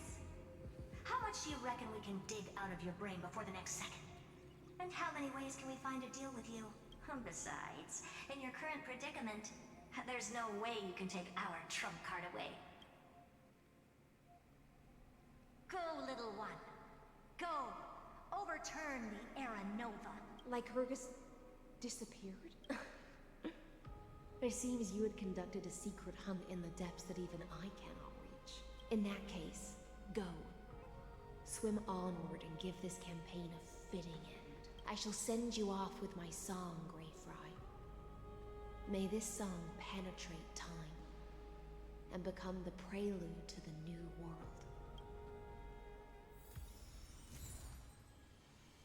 Name equal mythos. Name equals logos. God of vengeance. Have ally characters use ultimate activated by Zander's antinomy for a total of 3 times in a single battle. And he shattered his lifetime of joy on the rocks of justice. No tears, no witnesses. Witness and defeat the true form of Theorios.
Dux Gladiorum, you have completed your duty.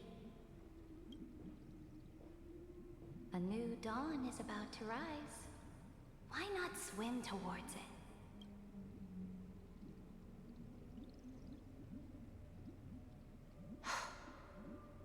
You died long ago, Imperator.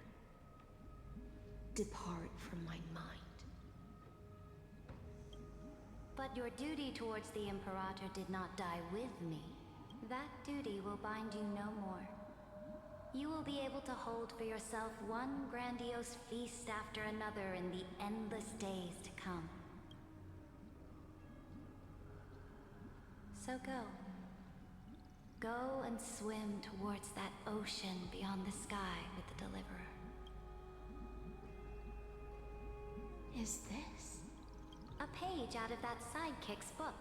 I commanded her to gift this page to you when everything finally reaches the end. What's on this page? Memories. Lifelike memories. That sidekick found me after the bloody feast 1,000 years ago and showed me her diary. I saw within that notebook.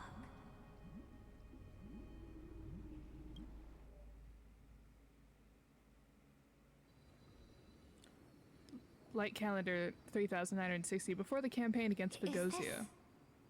That deliverer's experience? It's truly immersive. People beyond the sky apparently utilize this power to seal past scenery into crystals they call light cones. But I only know so much about the remembrance, so I can't completely replicate the past. But I'll do my best to talk about the missing parts. I'm all ears. Go on then. Do your best. But if your chatter gets too boring, or if I deem it offensive, then law will become forever beyond your reach. Got it. I'm sure you'll find this to your liking. After all, it's human nature to want to embark on a journey into the unknown. The former Grove of Epiphany.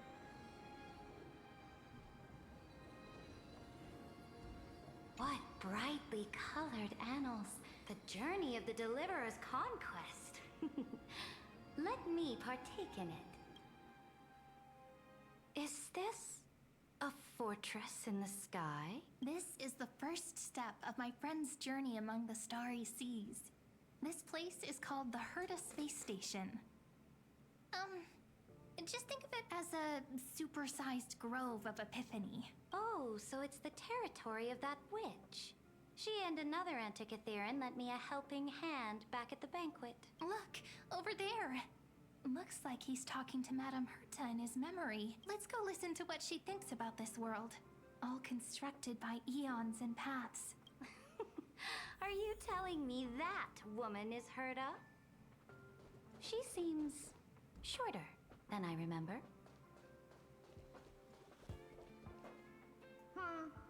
Pretty nice space station, huh? But just wait. After a couple more stops on the Astral Express, you'll see sights that'll make this place look ordinary. Oh, the cosmos is so vast that the unknowns far outnumber the knowns. But none of them will end up being anything amazing. The farther you go, the more you'll understand what I mean. So do your best with the nameless. Break a leg! And remember to send an update or two to Asta when you've got some downtime. She certainly shares my way of thinking. Only that instead of a conquest through blood and fire, they chose a gentler path. People call Madame Herta and Mr. Screwlum geniuses. Apparently, only the smartest people in the cosmos can receive the blessings of Nous. Amphorius is true creator. Do you mean that even individuals of such nobility are merely subordinates to a god? On the contrary, after all, it was the very first of them who created the god. But I don't really know all the details about that. You might be able to ask Madame Herta herself when you get the chance. Let's go check out some other worlds next, shall we?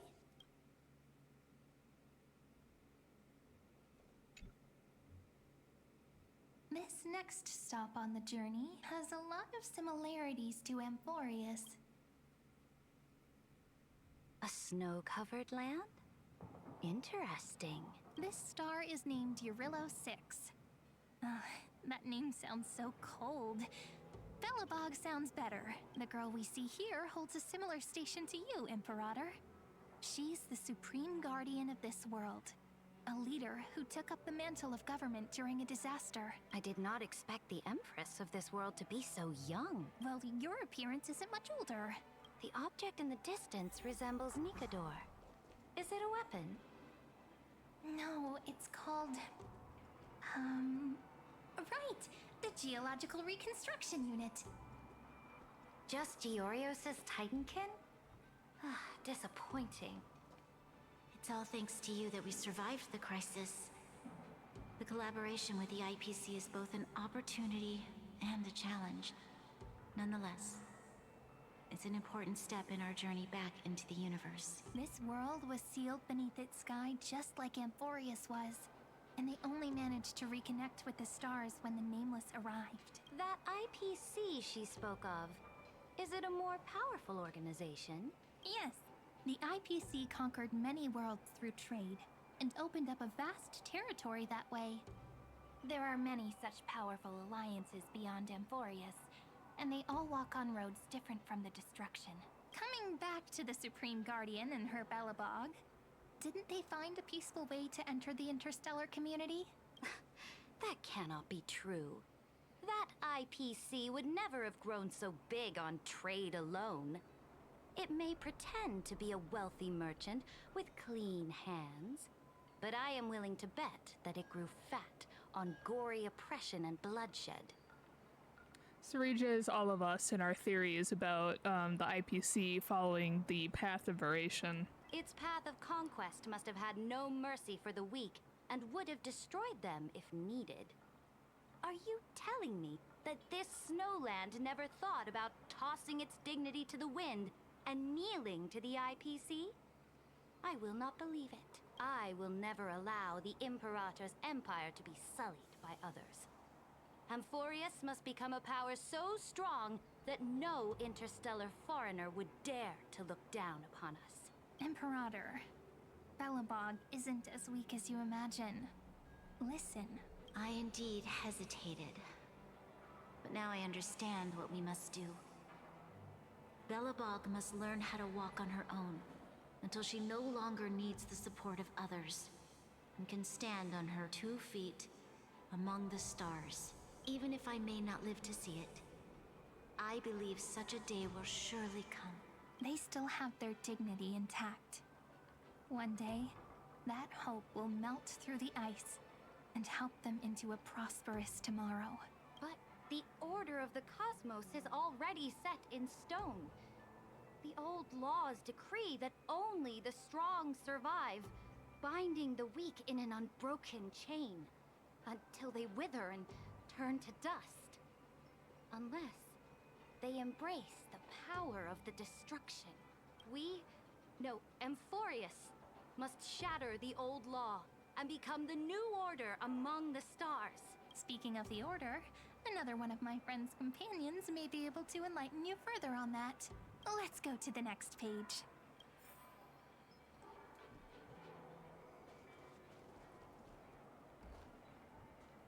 This next world is a nation of dreams. The first time I heard about that place, I didn't even know what to think.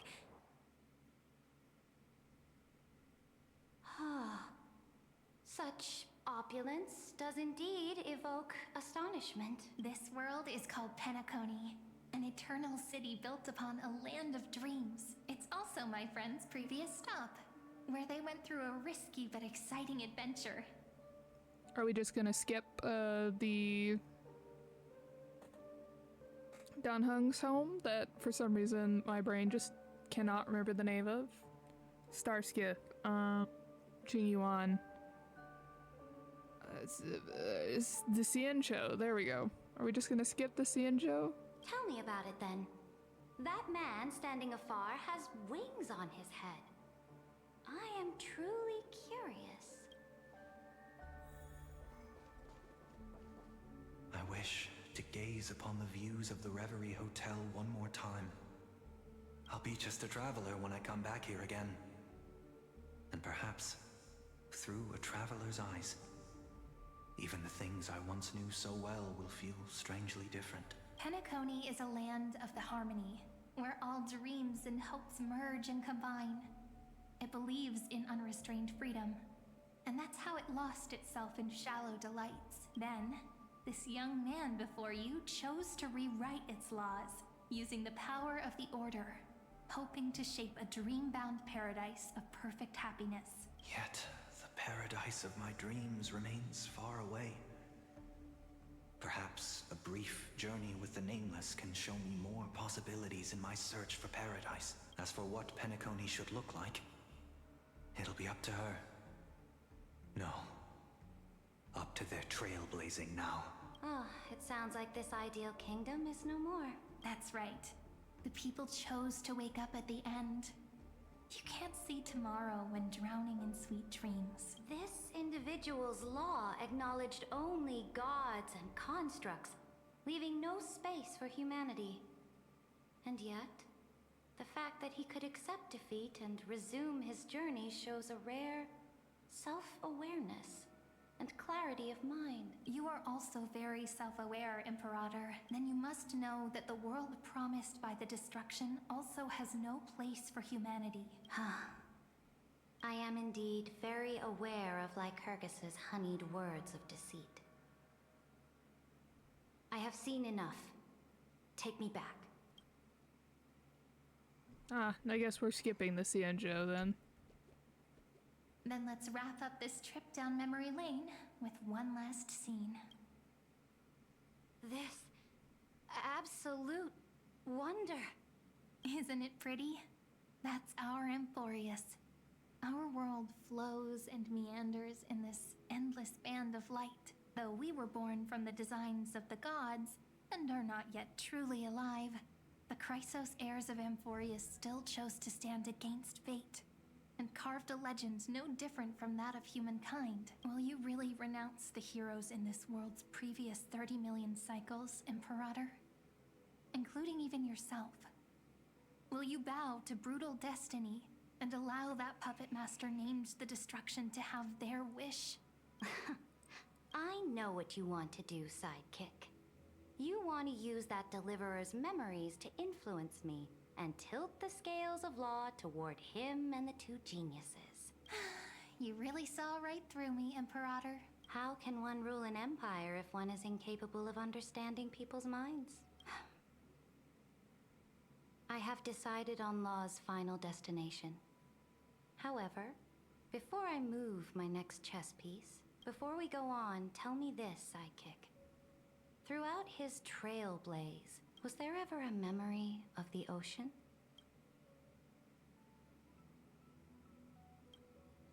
The ocean. My cradle. My home. Oh, so now we're gonna go to the Cienjo, because that's Dan Heng's area, his people's area.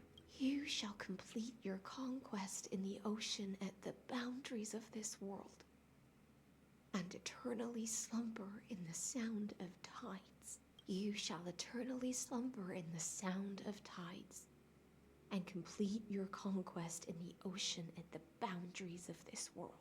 Our prophecies aligned as flawlessly as a sea snake circling upon itself.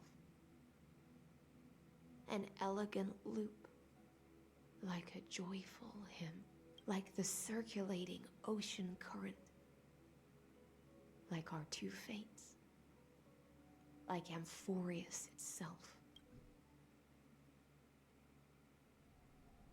Light calendar 3960 at the end of the campaign against Faguza. The trial is over. So tell me, who will own the divine authority of law? I won't give it to anyone. What? I am the law. Why should I give my imperial crown to any other? Both the Deliverer and the Theoros came from beyond the sky. They have no right to interfere with the lands I conquered with my own two hands. The law of Amphorius shall be determined by Amphorius's master. What exactly did you see in the trial? Everything. I saw everything regarding the rules of this world's operation. I saw the laws of extrapolation that Theoros spoke of. I saw the ultimate protocol. As long as I offer a sacrifice of equal weight, I can rewrite the laws of this world according to my will. I can turn good into evil, ugliness into beauty, and weakness into strength. Fate gave me a very fair deal. One rule change for the life of one demigod. What are you planning to do? You can't guess. We can conquer the stars without relying on any power from beyond the sky.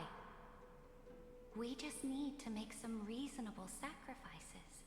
Your ambitions have already made so many people give up their lives for the law. And you're still not done?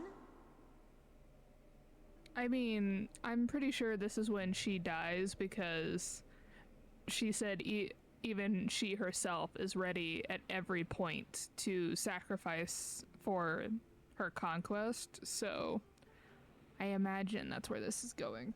I am determined for Amphorius to stand on her own 2 feet among the stars.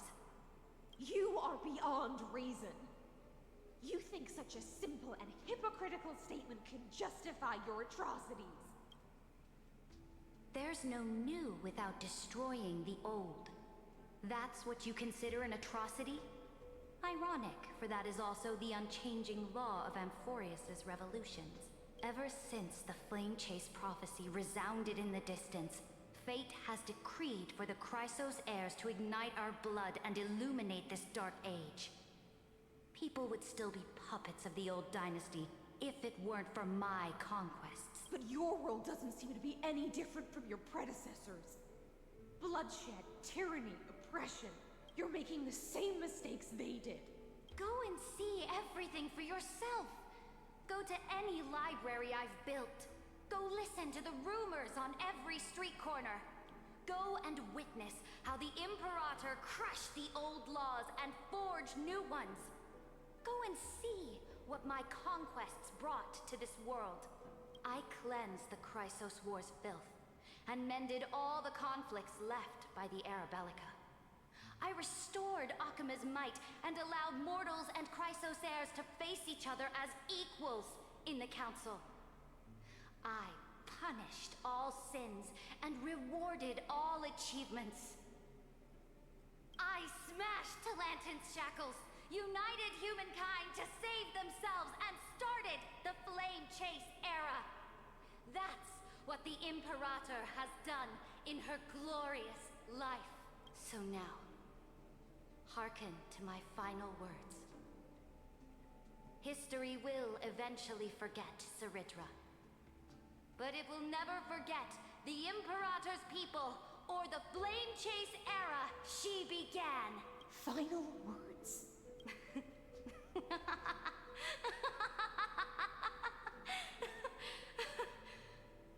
Amphorius is about to be destroyed. There's no time left for pointless debates. There is only one law I want to overturn to aid the final battle of deliverance. So I will only offer the life of one demigod. In the name of the Imperator, I command you one last time, Electra. Either sacrifice yourself for conquest, or pierce this tyrant's chest with your sword. Thus, the Imperator concluded her final speech at the end of her life. At the last moment before she stepped onto the altar, she gave her most loyal subject the choice to decide fate, just as she promised her compatriots before her very first campaign. My blood flows in you now. Heroic compatriots, follow me, and we'll seize fate's reins! The Imperator fell. Some say that the Dux Gladiorum turned traitor and killed her liege. Some say that she imprisoned the tyrant in a shallow pond of water, then left. Which meant the Imperator had to kill herself to rewrite the law. There are countless stories about her death. All we can be sure of is when the knight left the vortex, the Imperator was still mumbling about their past conquests together. The beginning and the end of her existence. Imperator, wait! How could someone of your status come to the front lines? Let me be the flag bearer! The troops defending the pass to the west of the grove, have they surrendered? They ran as quickly as they could when they heard your name. The Golden Cocoon Pass is now in the First Legion's hands. Good. What about the Delosian militia? The Third Legion set fire to the mountains and flattened everything west of the basin. They just need a few more days. That is enough. We cannot afford to miss an opportunity for victory. Lastly, how many Laedonian cannons are left? They are no more. The Second and Fourth Legions have destroyed them all. Very good. They now have no way out, no reinforcements, and no artillery support. We will be able to liberate the Grove of Epiphany in the blink of an eye. We will launch the final charge 1 quint after the curtain fall hour tomorrow. Remember, as long as the Alliance's flag still flies on my shoulders, you must keep moving forward. Take no prisoners among the enemy soldiers. All sages who resist are to be captured and tried according to martial law. And do not destroy any books. Now go! Notify the entire army! Understood! Those who are resolved to die, we salute you. Reporting in. The mountain dwellers are resisting fiercely, and the legendary Mountain Breaker has personally engaged in battle. Their formations are nigh impenetrable. Then cease our frontal assault. Send scouts to all legions and tell them to retreat into the Tritos Plains before the parting hour. What? Are you planning to surrender? It's a strategic change of plans. The seismic walking dragon is enough for that battlefield. Walking dragon? You mean that stupid beast, Terravox? What can they even do? Stupid? No. They are the wisest of all of Giorio's creations. Only they can perceive the currents of time. Let them deal with their earthly brethren. We will advance and take the lead in defeating what remains of our enemy. I will deliver the most fiery retribution for the humiliation they dealt us, and crown myself with a god-slaying wreath. Understood. I'll see to it. Those who are resolved to die, we salute you. The Temple of the Three Fates sent a letter, Imperator. They refused to surrender and said this letter is their last warning to us. Tell the commanding officers not to launch any attacks unless they receive the Imperator's handwritten approval. Disobedience will be punished by death. What are you doing? The priests of the Three Fates aren't soldiers, but politicians. Do not mistakenly believe they don't have a plan. These dying pests will wring out every idea from their brains, all for short-sighted gain. They are much shrewder than we are. I am inferior to them in that regard. They also have the prophecy to wield as a weapon, something I am not blessed with. Launching an unplanned attack will only disadvantage us, as all of Emphorius will judge our actions. Which means I will be heading to the battlefield myself, just as I have always done. This time, however, I will go alone. I will conduct... Understood. The legions will make their preparations. Those who are resolved to die, we salute you. I will conduct secret negotiations to ensure fate is on our side. Why are we not allowed to march out with the army, Imperator? This will be a long voyage with no return. Those of you who bear the prophecy cannot come with me. Why are you personally leading this battle if it's doomed to fail? The Flame Chase journey cannot be without a leader. That is correct. The Empire will be without a head when the Imperator falls. But remember, as long as you seize the right opportunities, even a chaotic game will remain winnable. My departure will create a long staircase for you. You will understand what I mean when news of my death reaches your ears. Saridra, is our journey about to be over? Destroy the old laws and forge new ones. My conquest has reached its limits within the borders of Amphorius. Since the prophecy already decreed that the Imperator would never conquer the stars as she wished, I will bow out here and try no more.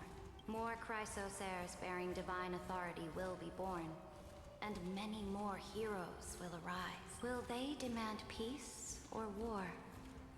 Will they resist tyranny, or become the next Imperator? I do not care.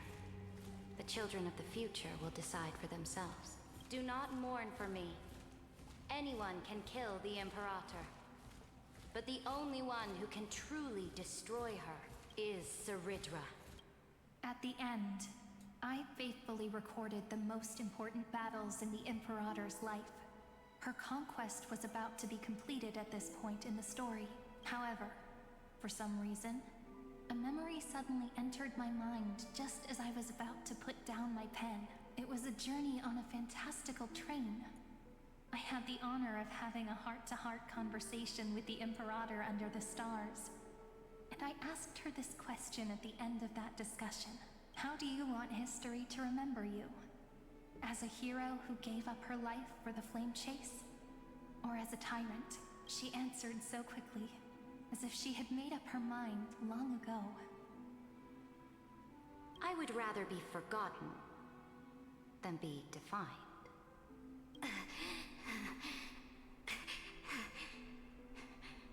Because the law can be neither eternal nor unchallenged. And only humanity can pen laws into history's pages. Now, I have shattered the greatest law of Amphorius. The game is nearing its end. Dux Gladiorum. Even though you killed the Imperator in the previous 30 million cycles, this time, you finally found your own law. Then, High Sealants, Electra.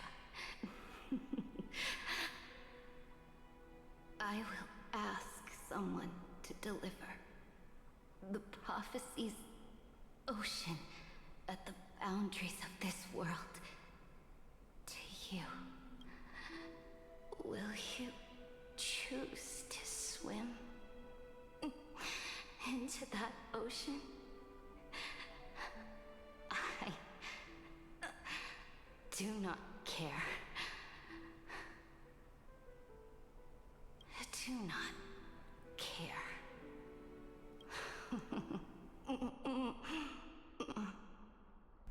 The Imperator muttered about her conquests, and news of her death spread in the city. Freedom! Liberty! The tyrant is dead! Go! Shout this news in the streets! My people, my fellow elders, do not panic. Stand your ground. That usurper has paid for her ambition with her life. People once cheered for my ascension. And now they cheer for my fall. No matter. I am fond of applause.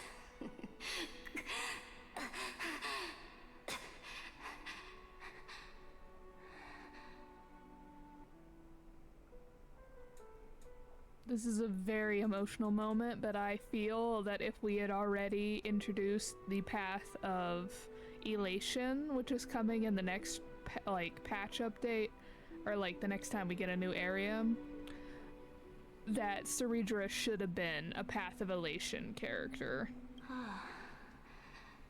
I see the cosmos, the battlefield that I cannot reach. I will return in the next cycle. The stars will hear my legion's war drums.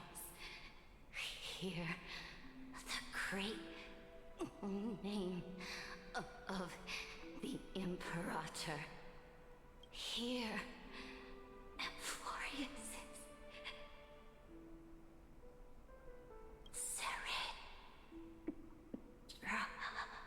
To this day, we do not know which rule the Imperator overwrote at the cost of her life. Perhaps the truth will only be revealed at the moment of checkmate. Just like every chess game she ever played, we only know her death inflamed Akama. On one side of the city, those who defended liberty toppled her statues to the ground. On the other side, her supporters put themselves between the masses and her monuments, declaring loudly that the sovereign Sovereign is still among the people. It is said that golden blood congealed into the same letters everywhere they fought. It was the name borne by Akama's first and final sovereign, the Imperator Saridra. But the one who bore that name did not see any of this. Her gaze was cast far away, and the sound of tides in her ears drowned out the people's cries. What was the Imperator thinking about in that prophesized ocean at the boundaries of this world? In that shallow puddle of stagnant water, was she reminiscing about her past conquests? Or repenting for the millions killed for the flame chase? It was neither. The Imperator only saw how the surface of the water gleamed like that crude chessboard, dissected by light and shadow in the afternoon when her teacher played against her for the first time. Look at this chessboard. What do the pieces look like? They are strangely beautiful. They look like the stars in the night sky ablaze.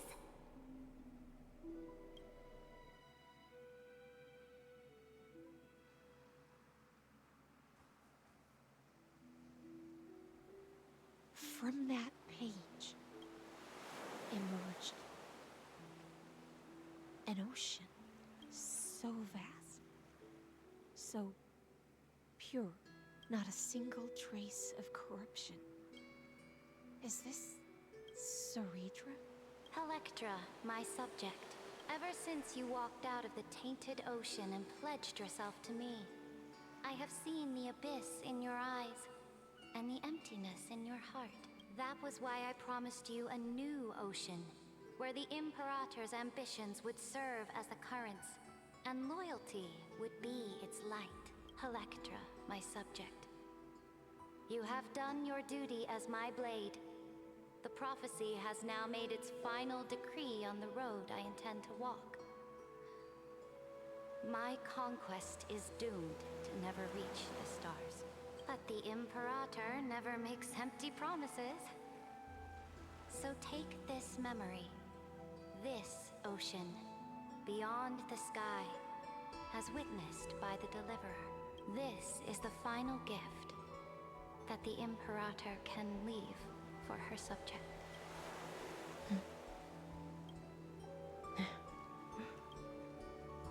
When I was still a fish in the ocean, I always felt so genuine swimming through the waters. But once I stepped onto land, I found myself caught in a play. Every land dweller wore a mask in their life. So I, too, donned a costume and tried to find my role in this show. I became your blade in war and the violin strings at banquets. Do you still not get it? I do not long for the oceanic depths of my homeland. Nor do I crave the swelling seas beyond the sky. Perhaps even I don't know what I want. I still don't know where I should swim to even at the end, but I know one thing right now. A fish is simply a fish. And she can never leave the ocean she's in. But whether under the ocean or on land, we two prisoners who can never escape this cave can still look outside the cave and see the stars. I have to admit, the 12-factor simulation of life in this experiment has far exceeded my expectations. Make your choice then, senior society member. Do you want to keep walking down the wrong path and be remembered for your incorrect conclusions? Or do you want to return to the audience's seat and give yourself, Amphorius, and the entire cosmos a more fitting end? I must refuse. A dead man never fears death. Did I not make myself clear? Have you forgotten about our dear Lord of Silence? You wouldn't want her to consider your 8 other clones as cancers within the erudition and chop them all up, would you? Your logical deductions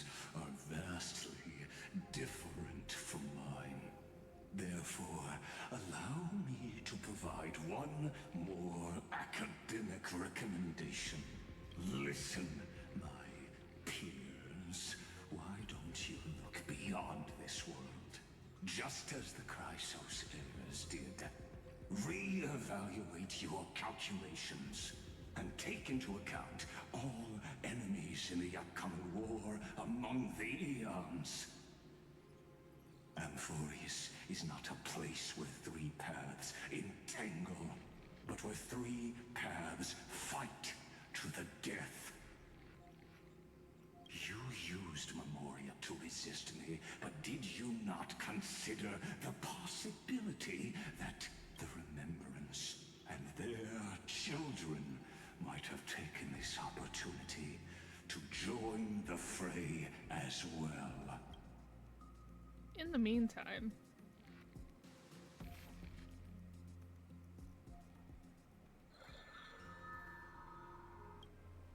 Oh, so this isn't just silence. It's the answer.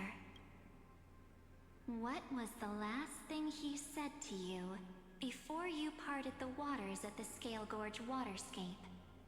A tricky question, but one with a simple answer. He didn't say anything back then, right? That's correct. And now I'm sure. You are not March 7th. There's no way she would remember that detail. I'll only warn you once. Leave her body. Now. How impulsive. That's not like you at all. Why don't you calm down and think about another possibility? I didn't take over March 7th's body. Rather, it's March 7th who regained my memories.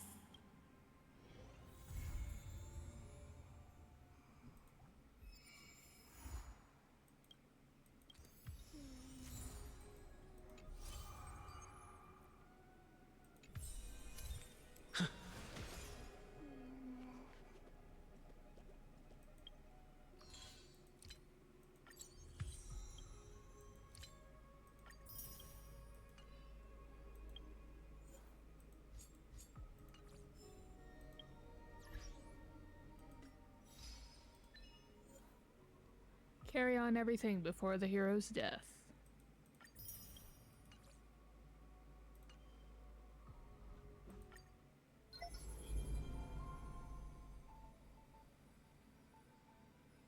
We're gonna wait to do that until the next stream because we already went over an hour, my normal stream time, but I did feel like we would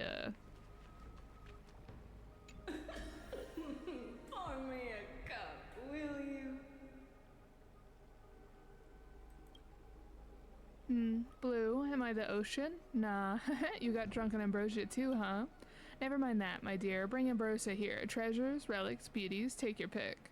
Can't it notice the changes around, or is it simply too intoxicated? The last echoes of Lygus. No documented cases ambrosia's completely overriding an individual's perception of external reality. Conjecture the nameless previously interacted with this entity, potentially affecting its cognitive functions. Is this Lygus's observation memory?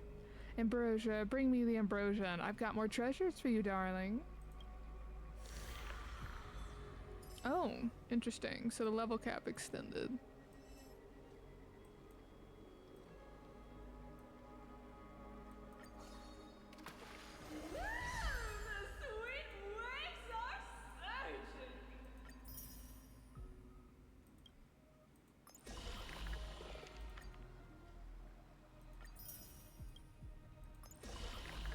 Okay, so we almost have that maxed out. Interesting. Alright, so like I said, we're gonna do this next time, and then the new story is not...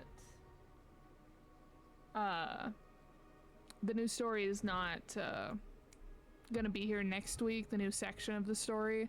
And so next time we are going to work on these, and we will actually do them next time instead of getting stuck doing something else, because I did accidentally do a different entire stream.